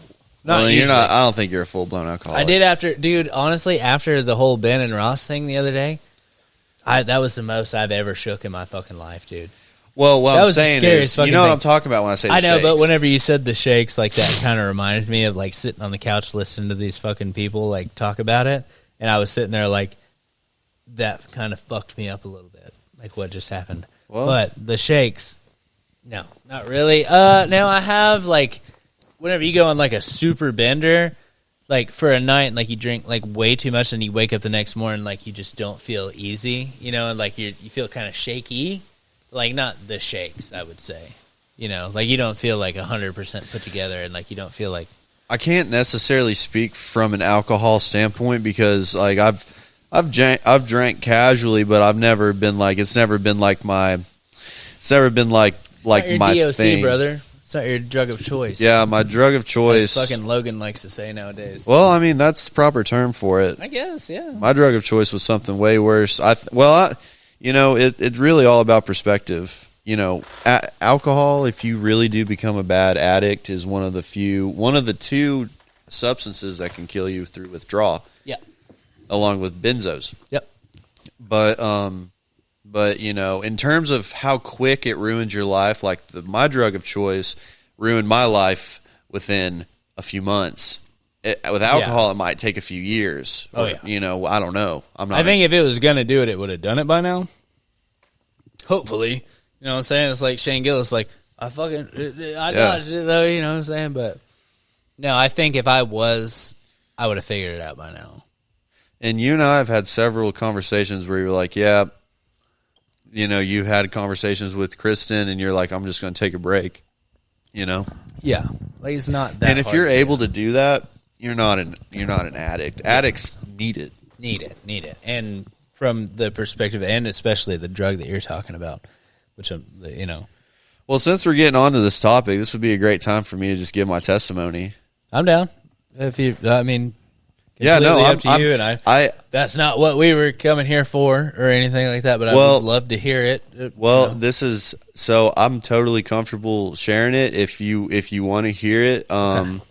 Because ultimately it gives glory to, and I used to be really like scared of how people might think about me when they know about the things that I've done, but ultimately this testimony gives glory to Christ, because I used to not, I grew up as a Christian, and then during like my mid adult years I fell out of Christianity, and then I got addicted to drugs, and then one night I cried out. Go on and talk to God, right? Yeah, I straight up had an encounter with Jesus. So we'll just go ahead and start from the beginning.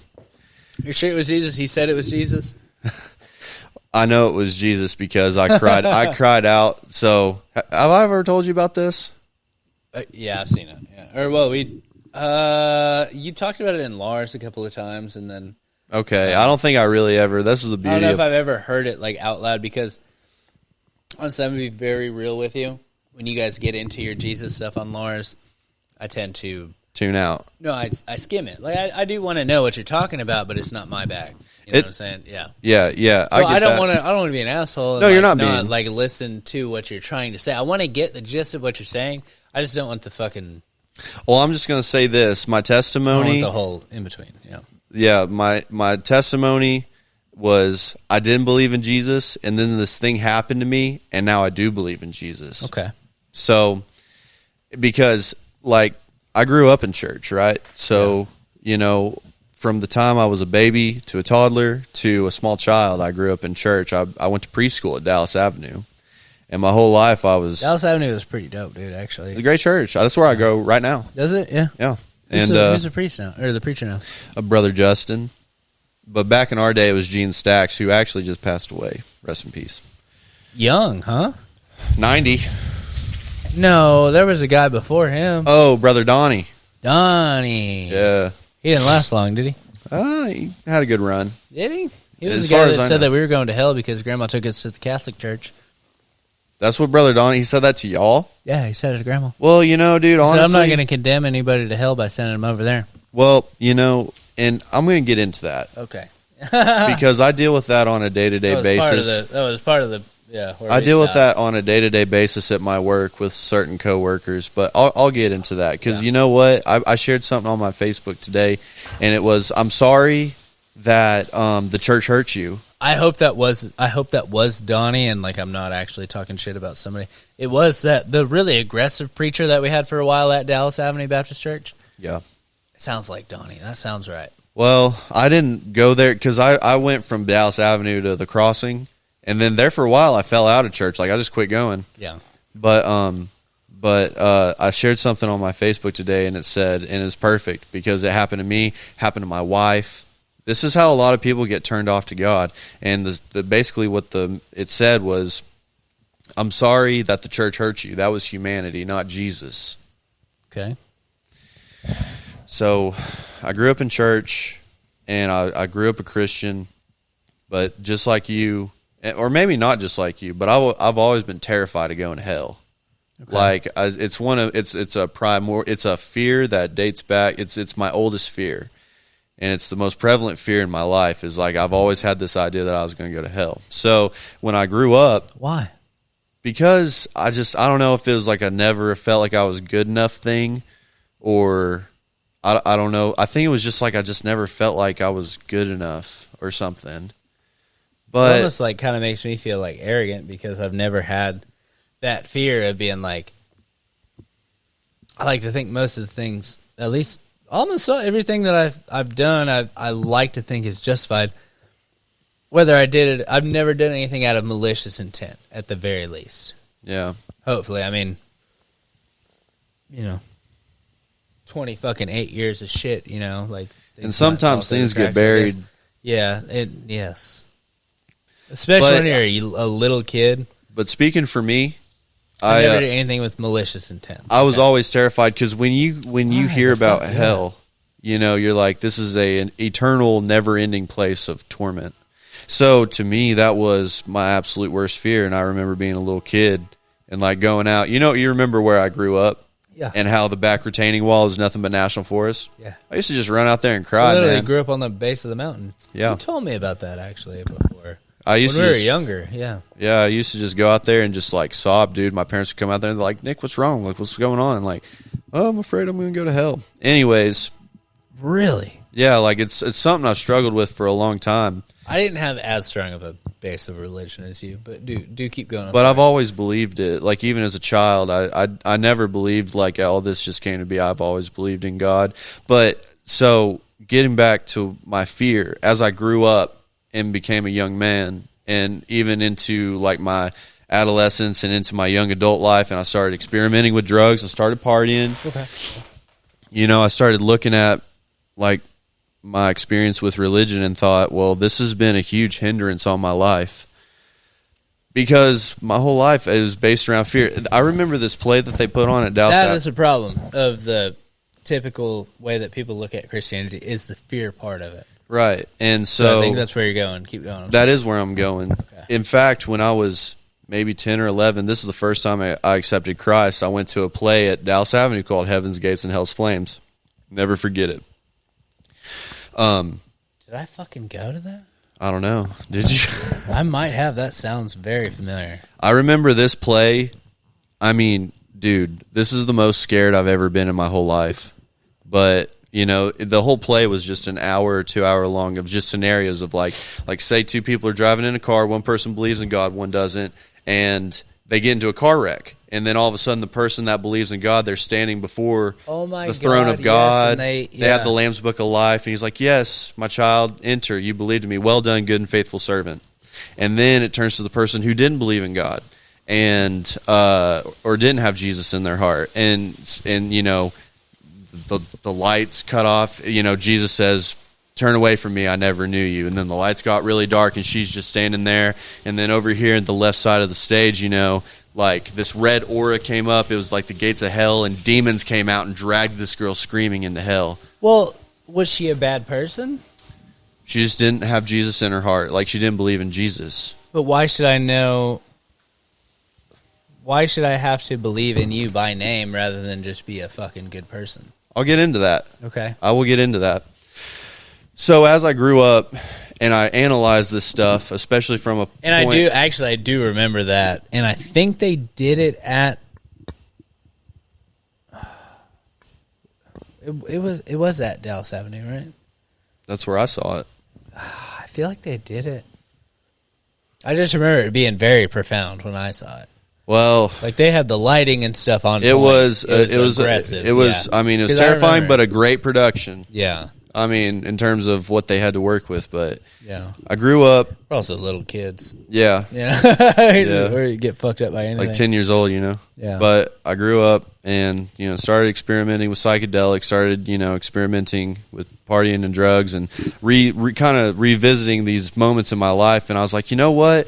Christianity, it's all based around fear. It's been a huge hindrance in my life. Like, who knows really what's out there?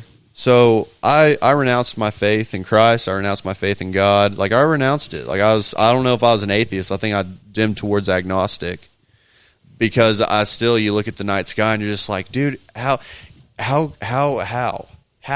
is this all? How are we here experiencing consciousness? How is the universe as huge as it is? It makes sense that somebody made it, but I don't believe that you or anybody else knows who did it.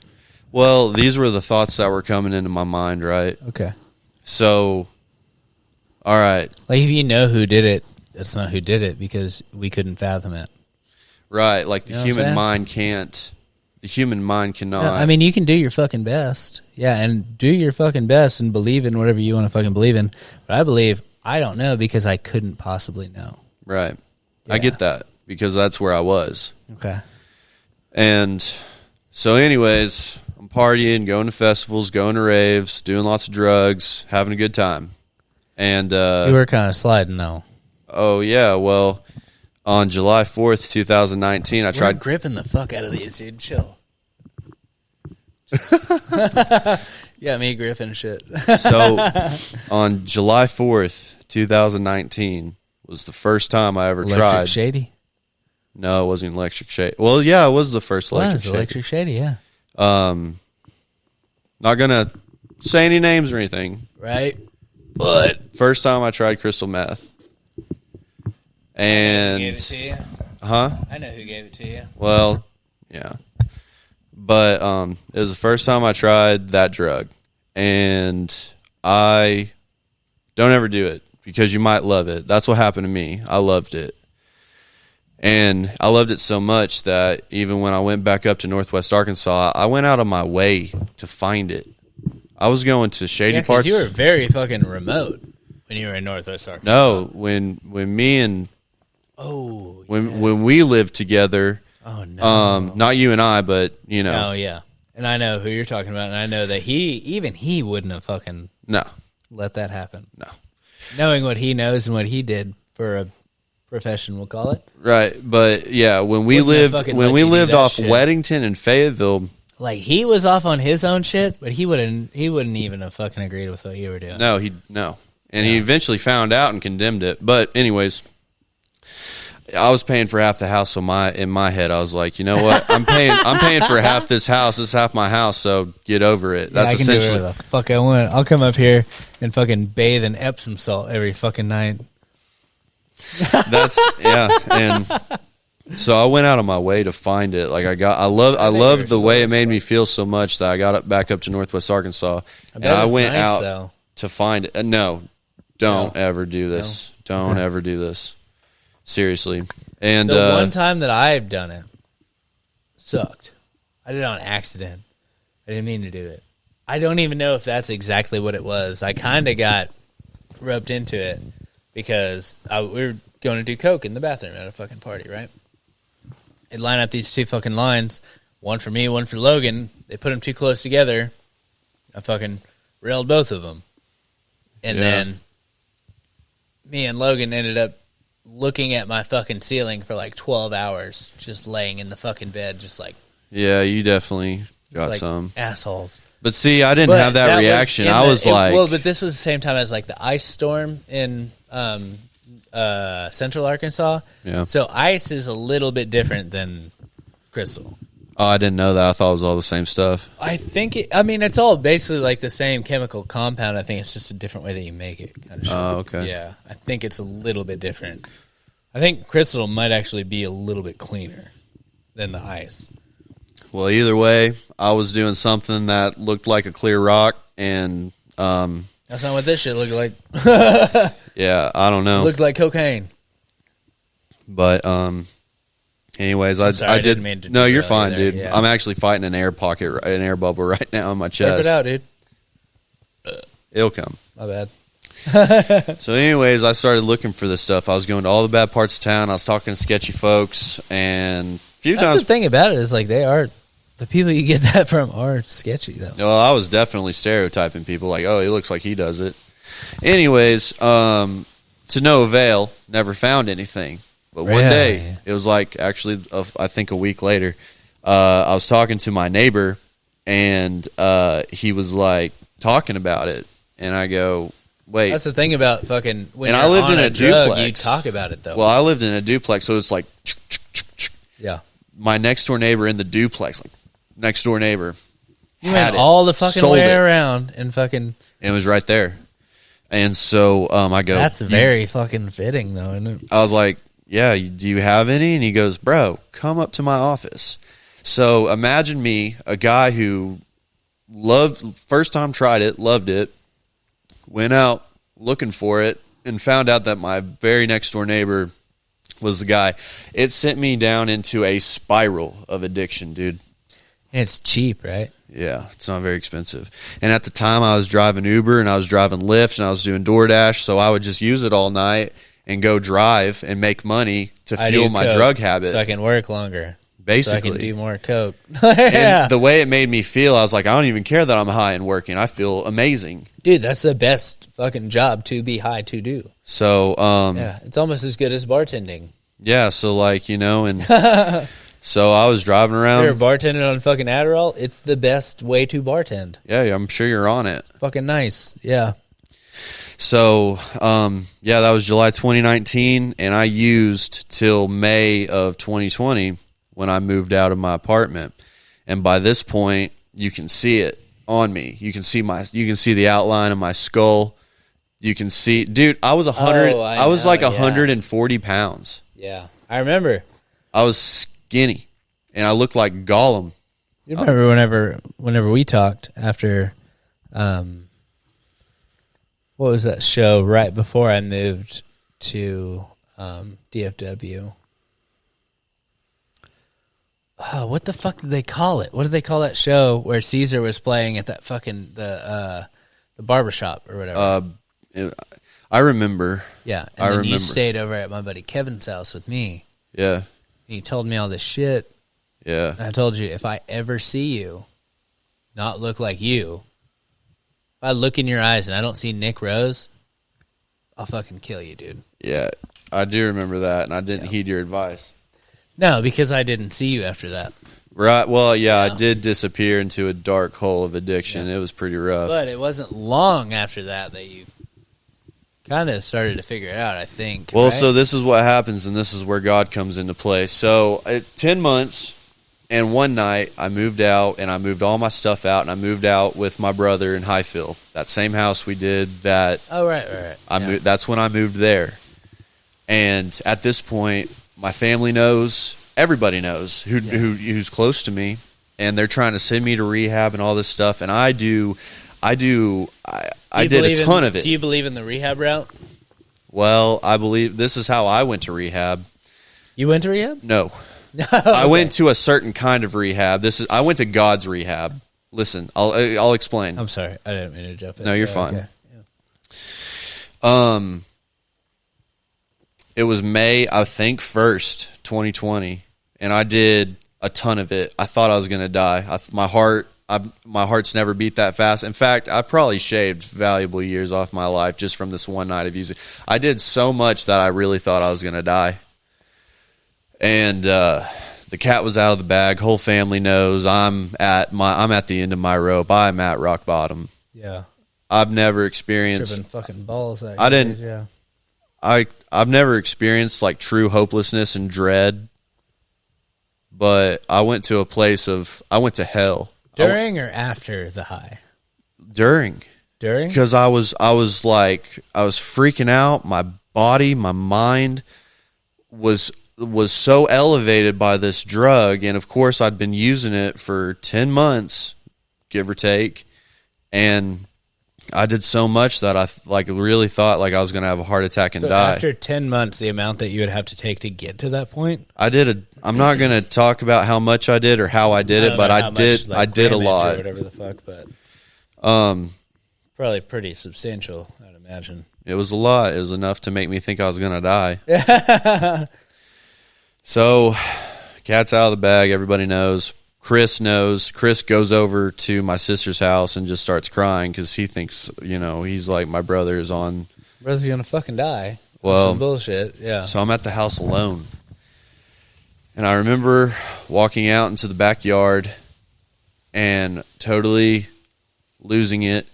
And I looked up at the stars and I screamed out to God and I said, God, if you're real, please get me out of this place. Please save my life. Please get me out of this place. Please get me away from this temptation. Just, Lord, I'll never look back. But if you're real, I need you to show up right now. I was on my knees, sobbing, like absolutely at the end of my rope. I've never had a night like it. And in that moment, I got a phone call. This is 2 a.m., like 2 or 3 a.m. in the morning. No business calling me at this hour. But in that moment, on my knees, staring up at the skies with my hands up, begging God to save me, I got a phone call. Right. And it was my friend, Seth Sassman, who I served with in the Marine Corps. And I see the caller ID, and I go... He's 4 hours ahead in fucking... Well, he's in Missouri. He's same time. Okay. I thought he was from... No, he's from Lake of the Ozarks, Missouri. Oh, yeah. Okay. And I pull myself together because, like I said, dude, I'm a mess. I'm a wreck. And this is fucking Sassman. And Sassman was your guy in the military. This is my boy. He would fucking keep you in check, probably. Yeah. If you answered the phone acting crazy, he'd be like, what the fuck is going on with you? Well, I told him what I was doing. All right, so... yes, okay, yeah. So I answer the phone, and I'll pull myself together best I can. I go, hello? And he goes, Rose, what are you up to? And I go, nothing, man. What are you doing? Nothing, man. I'm not tripping on the side of the mountain right now. Fucking and trying to talk he goes, to God or nothing. Well, he goes, hey, you want to come up to Montana and make some money? And I go, what do you mean? He goes, well, my worker quit out on me, and I don't know why, but you just came to mind, so I thought I'd give you a call. I just came to mind. And I go, dude, yes, I would love to come up to Montana with you. And he's like, well, you're going to be gone for a few months. I go, please. Perfect. Yes. I was like, please. And he goes, I go, when can I start? And he's like, can you be here tomorrow? And I go, well, how far away is Montana? 18 hours? I mean, give or take. So my parents were trying to send me to rehab. And, Montana is basically rehab. Well, the next day I said yes. Do they do meth in Montana? Yes, they do. In fact, it was weird because on the way up there I saw a bunch of billboards about it. Billboards? Oh, about like the meth problem. addiction. Yeah. Okay. Yeah, but you're going through states that are fucked off. Well, I'm going up to Montana. So, anyways, I tell Sass, I'm like, yeah, dude, Yes, I'm leaving in the morning. What do you tell your fucking brother and shit? Like, I didn't say anything. I just left. You just grabbed all your shit and left? Like a fart in the wind. I just left. And Mom was so beside herself, dude. I wouldn't even fucking have told. Well, I didn't. No one would have understood. No. And I can't just say like, You're Mom. telling me I talked to God at 2 a.m. and he like I have to go right now. Well, this was divine intervention. I mean, how? Yeah, like, fuck if you're a Christian, if you tell me that, I'd be like, well, I tell people that story, and people who are really firm in the fact that they don't believe in God are saying, "Wow, that's a very, very incredible coincidence." I'm actually like legitimately like on that same trail here right now. That's an incredible coincidence, and I go, "Well, I cried out to God." And literally, as I'm on my knees crying out to God, saying, "If you're real, please help me," and I get a phone call with the answer to my prayer. The only problem question that I have with that is why are you and God is the right word for it. But is it who you're thinking of? I think it is. And I think we have the same idea of who it is.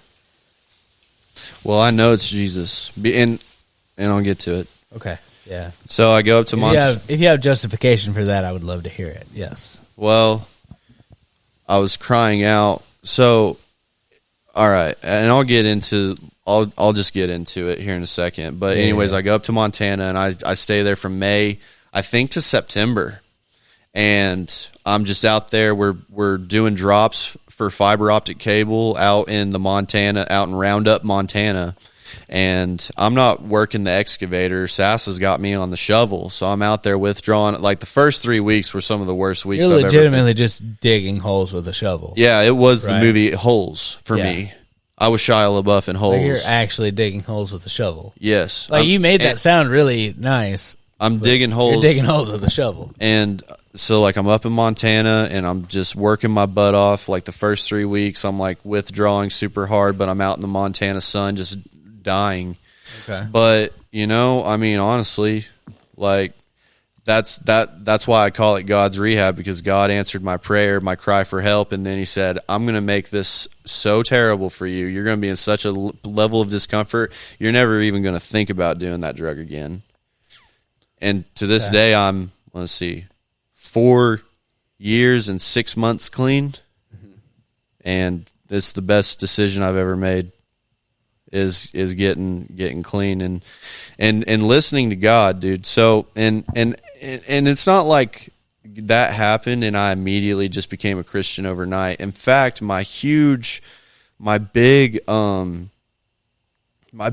conversion back to Christianity actually happened. Like at that point, I was like, well, no, no, it wasn't when I had my son. Yes, it was before that, wasn't it? It was around July of last year. And I mean, at that point I was like, all right, God, like, I started taking baby steps back into my faith, but around July of last year, I was working on the road a lot, splicing fiber. And, I would leave my house at like 1:00 in the morning and I would drive to St. Louis to be there at 8:00 for work. And that whole time I would drive, dude, I'd just be listening to YouTube.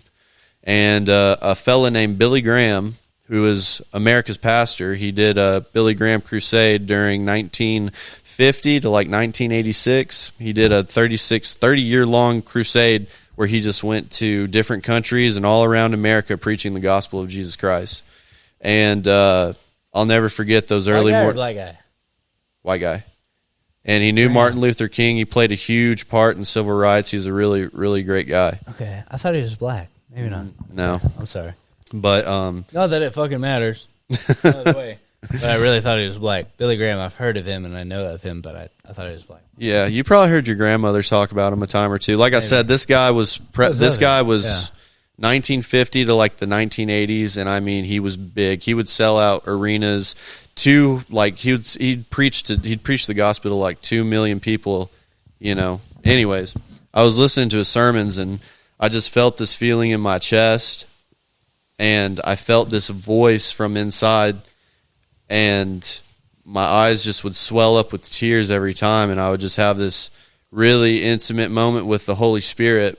And that's what I believe. I am so nothing can convince me otherwise that it's, this guy I'm listening to on YouTube who's been dead since 2018 is preaching the gospel to me, and I'm having this reaction to it. Like I am in tears, and I'm having a conversation with God. He's not exactly speaking back, but I can feel his spirit inside me. And that's where my relationship with Christ really kind of just like took off. And then I started just reading my Bible, and I rededicated my life to Christ in November, and my wife's dad baptized me in the river. And ever since then, it's changed my life, dude. I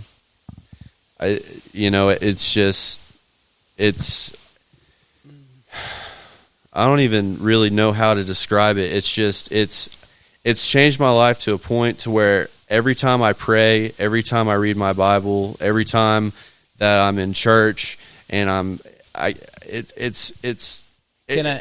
sin, dude. Can I ask you, when did Adam and Eve happen? I don't know. Okay. In the beginning. Okay. When did the Great Flood happen? I don't know, dude. Adam lived to be like something 900 years old, and then these are fucking thousands and thousands and thousands of years, dude. It's fucking crazy. Well, they lived to be. If you add up everybody, because I mean, Genesis is literally a fucking. I read the Bible a quarter of the way through one time, and I got through. You get through Genesis. Genesis is hard because it's this guy lived for this long with this people and this and this and this. Yeah. This guy, he lived for this long. It's a tough and he read. Knew them, and he knew them and them. It's a tough Same way read. with the Silmarillion, actually. It's a tough read. Oddly enough. My father-in-law, I was telling him, I said, I bought a Bible. Yeah. And I was telling him, I was like, I'm reading Genesis through the whole thing. And he said, actually, I wouldn't advise that. Let's go and skip it. He said, you need to start with the first 4 chapters of the gospel, Matthew, Mark, Luke, and John. And you just need to read the gospel. And, and that's what I did. I've just start with the hits, brother. Yeah. But you want to know, and I'm not sitting here like I'm saying I'm perfect. I'm not perfect, and I still live with sin every day. But the biggest thing that I know that the Holy Spirit is real and that Jesus says who he says he is. First of all, there's a lot of historical evidence that points to the fact that Jesus says who he says he was. Okay. Buddha didn't say he was it. Muhammad didn't say he was it. No, all these people after said that they were right? No. Right?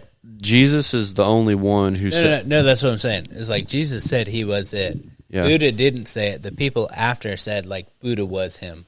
And then Muhammad, the people after, like, Muhammad was him. But Muhammad never said, I'm the son of... No. I'm not this, I'm not this. In Islam... But Jesus actually said, I'm the son of God. Jesus said,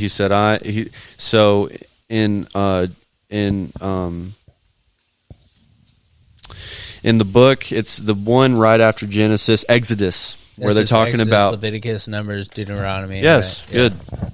Yeah. Moses is talking to the burning bush, and he says, "Who are you?" And God says, "I am that I am." And when Jesus said that he is God, he said, "I am." There are so many times he says that "I am" through the Gospels. He says, "I am the way, I am the truth, I am the life. No one comes to the Father except through me." And, there's many times throughout the New Testament where he says he is God, and a lot of people don't understand the Trinity. And the Trinity is the Father, Son, Holy Spirit. They're one. God is it's one group. Yeah, he's God. So to think that God isn't able to split himself into 3 parts, think of it like an apple. It wouldn't even really be a split. It's just split so that people could understand it. Well, right? So in John, it says in the beginning there was one thing. Yeah. Well, in John, it says in the beginning there was the Word of God. He spoke everything into existence, and then he says the Word became flesh. And the whole reason why Jesus came and became flesh is because, He wanted to be that second step. well, what separated man from God? What did Eve and Adam do in the Garden of Eden that separated them from God? And every man sin. Exactly. God is so holy that he cannot, I mean, That's not the only thing that separates humans from God, though. no, it's sin. No. Sin is it. No, sin is the power of creation. Or no, what separates us mainly is the power of creation. What do you mean? The power to create everything in this fucking world. Well, see, God said he created man in his image. Right, but he also created every fucking thing else. Right, but And we have no power to do that. Well, yeah, I Whether agree. you're the most holy or whatever, you have no power to do any of that. So there is one thing out there, completely all-powerful, God, as we would like to put it, 100% all-powerful, created everything, created, supposedly, if you want to look at it in a certain way, started it from scratch, whenever it was. Okay. And where did he come from? We're going to have to ask him that. Right. We're going to have to ask him that when Now, we meet him. Well, If so he the has- Bible says, whoa. the So Bible if- says that, if it's something like a simulation, that's where it comes into a problem where, like, somebody is actually sitting here pressing these buttons, pulling these strings, doing these things. That makes you who you are, makes you do the things you do, makes you wonder and do these things. So they would have the power to do this stuff. But if we're not in a simulation and it's all completely, if everything from the universe to all the multiple universes are one thing, there is a God, but we wouldn't be able to fathom him by any possible fucking means. But if we were programmed into this thing by something that has limitations, then we might be able to possibly understand it. well, you're right. We can't, how can we can't, our minds, especially here on earth, our physical minds, we cannot comprehend Tiny, God. small things. Yes.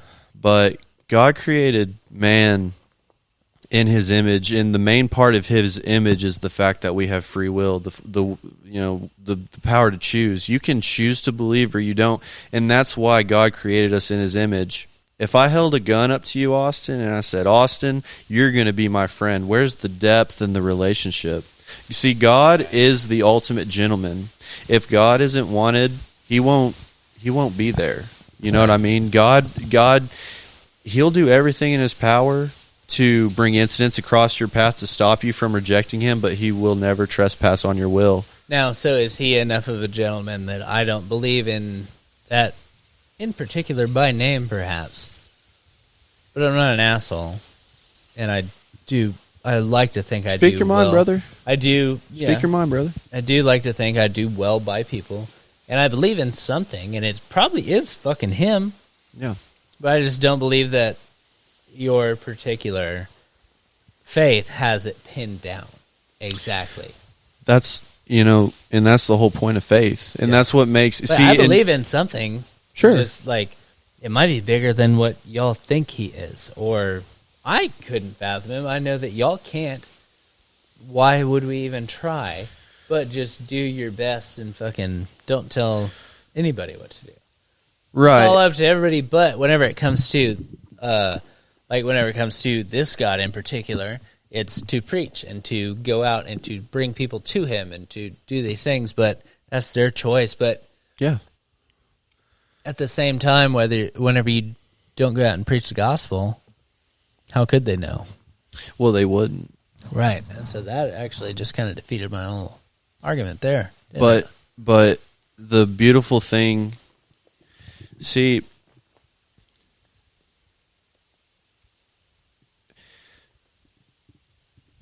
the whole thing is the whole thing is based around a relationship. And God gave us free will. And if you look at, and a lot of people think God is cruel because because how could a God who loves me send me to hell? Well, that's a good question. he loves you so much that Would you send Oceana to die for a stranger? I would never do anything. Yeah. Of the sort, yeah. I would never send Eli to die for a stranger either. Yeah. But God sent his only son to die for you and to die for me. And the only reason why... So if Eli did something wrong and didn't repent for it and was going to hell for it, you would agree with that? Well, see, I accepted Christ into my heart, and the fact is yes, it does say repent and believe in the gospel, and repentance is a big part of it. But the absolute biggest part is, see, when I stand before God at the judgment, I'm going to be guilty because I've sinned. And that's what it says in Romans, that all have sinned. All have fallen short of the glory of God. We're fucking idiots, yeah. But because I've accepted Christ, his son, through faith, and believe and believe that he died on the cross for my sins, and that he rose 3 days later, and that he's alive today at the right hand of the Father, and that my sins have been washed in the blood of the Lamb, and I've been washed clean. And that's another thing that really puts people off, is the blood of the Lamb. But the thing is, that part isn't even what got me. But I'm just saying it puts people off. Like, what's up with all the blood? Jesus, see, here's why Jesus forgives. Blood is a very powerful thing if you've ever done witchcraft, yeah. For well, sure. See, we've all sinned, and God... You don't know a lot about witchcraft, do you? I try not to. I try to stay away from that stuff, but it's a thing. But all I know is that I'm a sinner, and why would the life thing that makes your body work not be a powerful object? Why is it the blood of the Lamb? Because we've sinned, and Jesus is right. But why is his blood so powerful? Because he never sinned, and he lived a perfect life, and that's why he was. Why would yours not be? Because I've sinned. This is all centered around sin and how sin has separated us from God. We've broken God's law.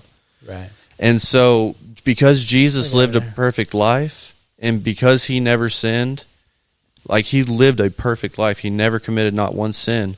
And even though he was hanging there, an innocent man, the holy and true Son of God, he hung there on a cross, beaten, nailed, and he died for us.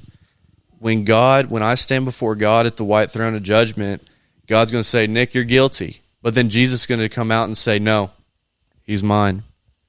And that's what makes me saved, because I've accepted Christ through faith.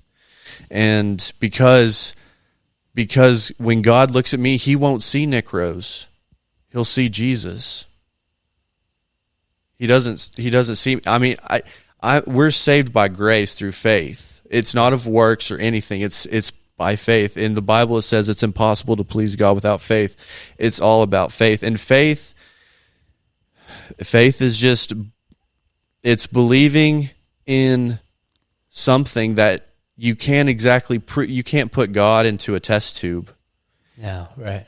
You can't prove it, and that's what makes fathom physically, or I can't sit here and prove to you that God exists other than through my testimony. I think you're doing your damn best, for sure. Well, it's just all I said your goddamn best, but that would have hurt my feelings and yours. But and I said it anyways. Well, idiot. Well, to wrap it up, that's why everything now in my life is dominated by Christ, and because that's what Christ says to do. He says, you're my disciples, and go out and witness, and whoever will accept it, and whoever won't. That's why he gave us free will and free power of choice. So, I don't disagree with you. But because I don't fully agree with you, am I going to hell? Because the Bible says, and the Bible is the living word of God. Did God write the Bible? Yes. He wrote it through the influence of his Holy Spirit through prophets. Okay. The Bible is inspired by God. And because just the way God used Seth Sassman to pull me out of addiction, God used those prophets to write his Bible. They're the inspired words of God. And because the Bible says that, Jesus says, I am the way and the truth and the life. In Romans it says... So when is my Seth Sassman moment supposed to be? You want to meet him? Is it now? I don't know, man. It's No, all in God's I'm timing. saying right, yeah. Maybe it will still happen for me, I suppose. But what if it didn't? What if I just lived my life like a relatively okay person and like tried not to be an asshole? Well, as much as I possibly could. Well, see, Satan he's known as the lie and the father of lies and the deceiver. And Satan has kind of made it to where he wants to trick people into thinking that good morals alone can get you to heaven. You can have good morals from now to the day you die, but the fact is if you've ever committed one sin, then you've broken God's laws, and and we're all going to sit there in judgment. But because you've sinned against God and broken His laws, that's the punishment if you don't have Christ Jesus. Dick to get into heaven. What? I need to suck his dick and to get into heaven. No, because I did one or two things wrong here and there. No, you just after living, however many fucking years as a human. No, you just have to accept Christ. That's why He sent Christ. So I need to suck Christ's dick? No, brother. I'm sorry, I got real aggressive there. I can see that. So you're telling me I can do my very fucking best, and because I don't want to say that you're in charge, perhaps. Which that's where the faith comes in. Good point. Okay. Hey, I just, Whereas I don't know. You don't know. Nobody fucking actually knows. Well, see, faith is knowing. Because that's... Without seeing. Yeah. Right? Yeah. But I've experienced it because that's the whole point of the testimony and the meth addiction and crying out to God. And not only that, but in my day-to-day life, everything is governed by the Holy Spirit in my life. So, like, for instance, I used to, and again, I'm not, saying, because I still sin every day.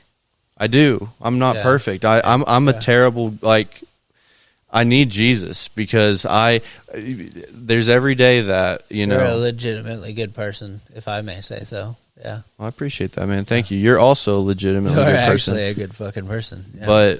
But because we have morals and stuff, that still means that we're not good enough, man. We need Jesus. And but for instance, this is evidence of the Holy Spirit in my life, and you can look in Romans and it talks about the fruits of the Spirit.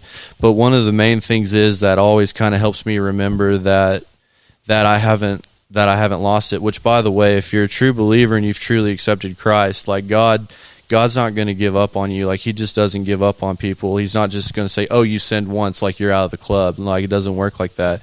But when you get the Holy Spirit, you can grieve the Spirit. So whenever you sin and you commit the thing that separated you from God in the first place, you'll feel really bad about it. For instance, I used to be able to look you in the eye and lie to your face, and I used to be able to engage in all kinds of foul speech. I remember this one time, and I'm a married man, and I was talking about, Hold the fuck up, dude.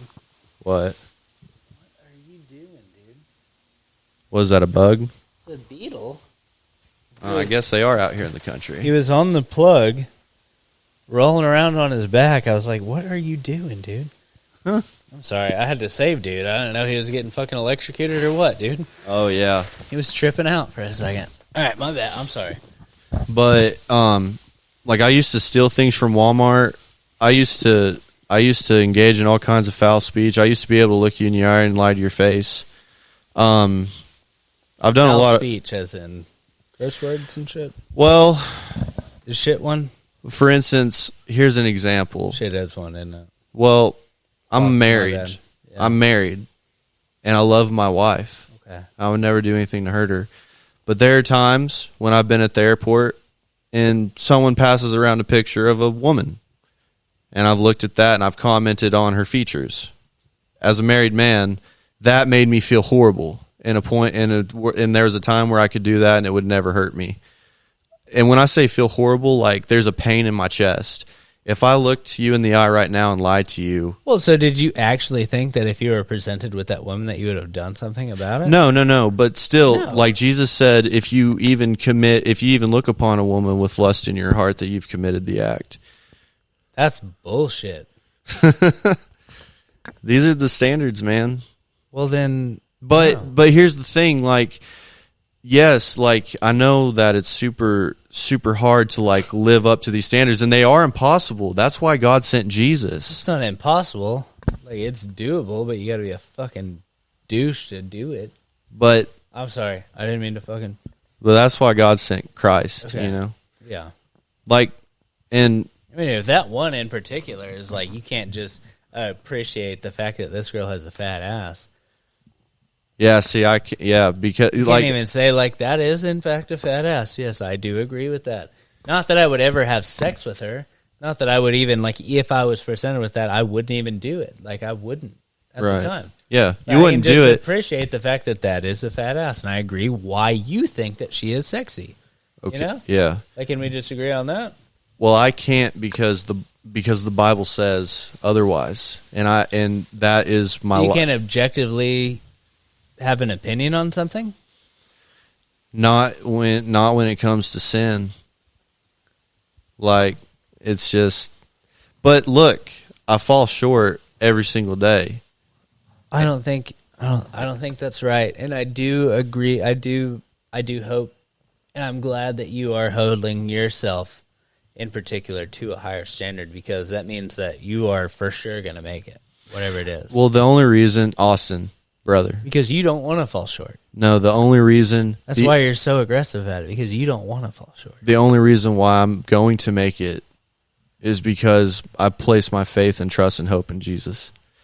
I fall short every day, but it's because my faith and my hope is in I think Jesus. you're better than most. Well, I'm not perfect, and I'll never be Pretty perfect. fucking good, dude. I'm not. And this wasn't like a bragging thing. This is just like No, the thing. and it The wasn't. reason, the reason why I And brought it honestly, up is I've been very fucking aggressive towards it and towards you throughout this entire thing. But you are doing your fucking best, which is better than most people, and you absolutely believe it. And that is why, if there was a 40% that you had to do to make it, you're doing 100% kind of deal. You know what I'm saying? yeah.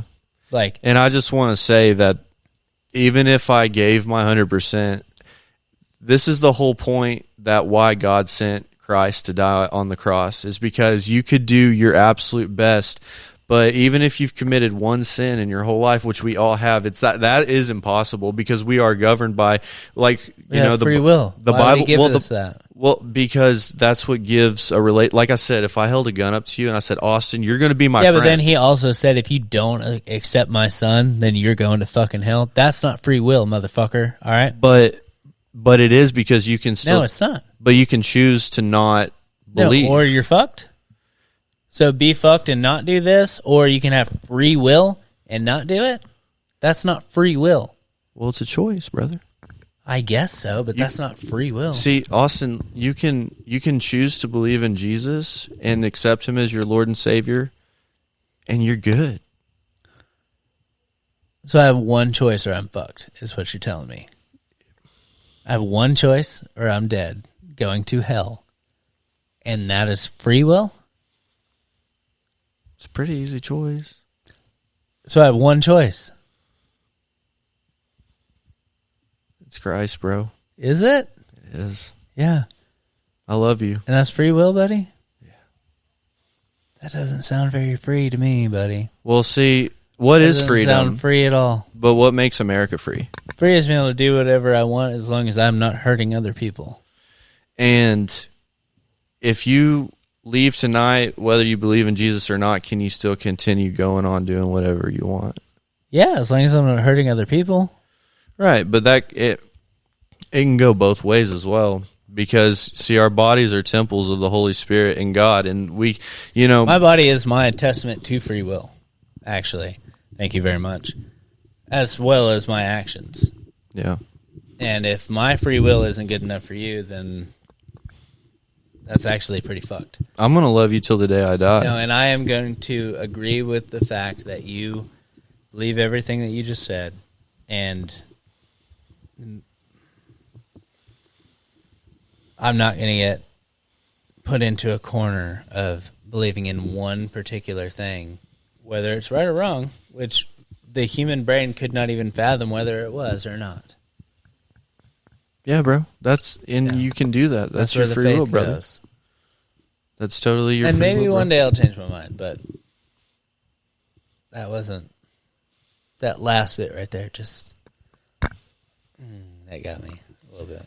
Well, Perhaps, and it's not something that you did. It's something within me that makes me think that something is suspicious about that. and you can that's why God gave us free will. Because if you were a robot and you just automatically believed in him and everything, then there's where's the relationship in So I that? have no other choice. You do. Yeah, You can I have believe- all of them, Yeah, you can believe whatever you want. but not being a fucking asshole, Huh? including not being an asshole. Well, you're not. Right. You're a great guy. But I'm going to hell, apparently. Have you ever sinned? I mean, yeah, probably, yeah. I have too. With or without malicious intent is a different meaning. And that's up to God, I guess. Well, and I didn't even the get into universe. this stuff, but the other thing that there's a lot of historical evidence that proves that Jesus really did die and he really was resurrected 3 days later. Actually was a dude, yeah, for sure. There was 500 eyewitnesses, Right. and these aren't like Christian They were witnesses. interviewed how long later after? Yeah, Bible's while like after. 2,024 years old. Well, it's actually I mean, you lose half of your memory of a traumatic event within 12 hours, I think. Something like that. I don't know. Well, I just know about all the eyewitnesses and all of the Roman centurions that witnessed his death and also were there on the third day that saw the stone was gone and the tomb was empty. There's a lot of leadway in a human memory, buddy. Yeah. And that is also me, like, using science to justify what should be faith. Yeah. And Yeah. again, and that's just what makes it, So it makes it impossible. That's just what faith. Yeah. It's just all about faith. Like it says in the Bible, it's impossible to please God without it. What's that, Cat Williams? No. What? No. You can say, you're not going to offend me. it was a Cat Williams joke about the Jacksonville Jaguars. It's like, fuck all them accolades and all this stuff. This is the best team in America. It may suck, but best team in America, whether y'all believe it or not. It's like, The only Cat Williams bit I remember is the one where he's wearing the green. It's like a green trench coat, and he's it's talking. not a trench coat. He's just small. Well, no, But yes, but he's no, wearing like I know what you're he's talking wearing about. like I'm a just kidding. shiny green. He's wearing like a shiny green, like A dress, jacket, yeah. and his hair's like flipped out. Yeah. And he's talking about. Actually, he talked about Diddy in that bit. That came out in like 2006. And He talked about Yeah. Diddy.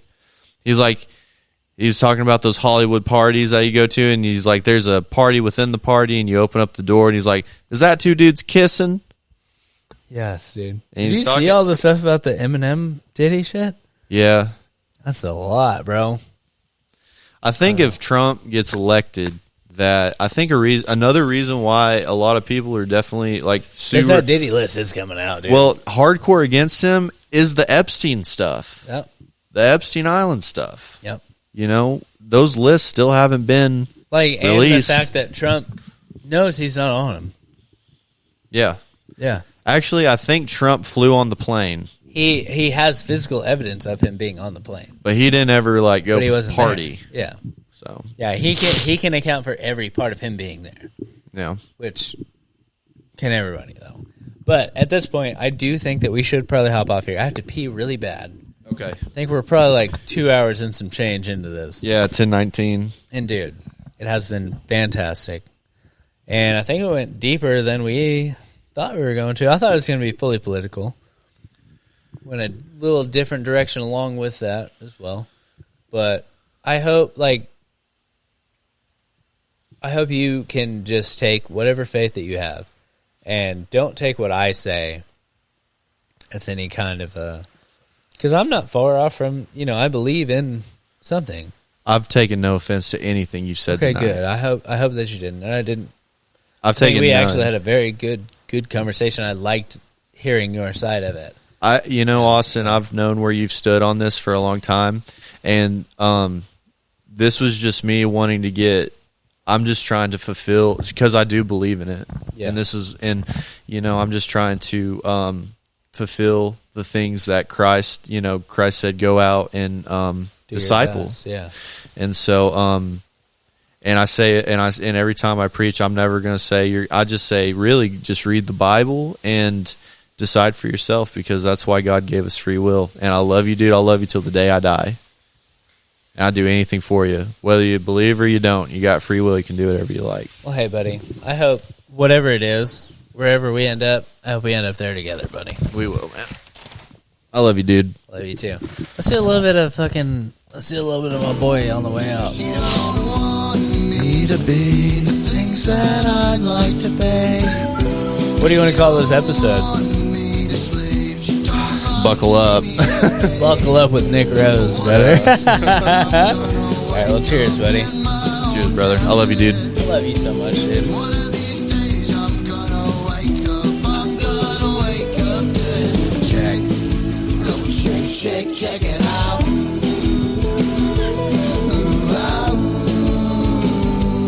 Check it out.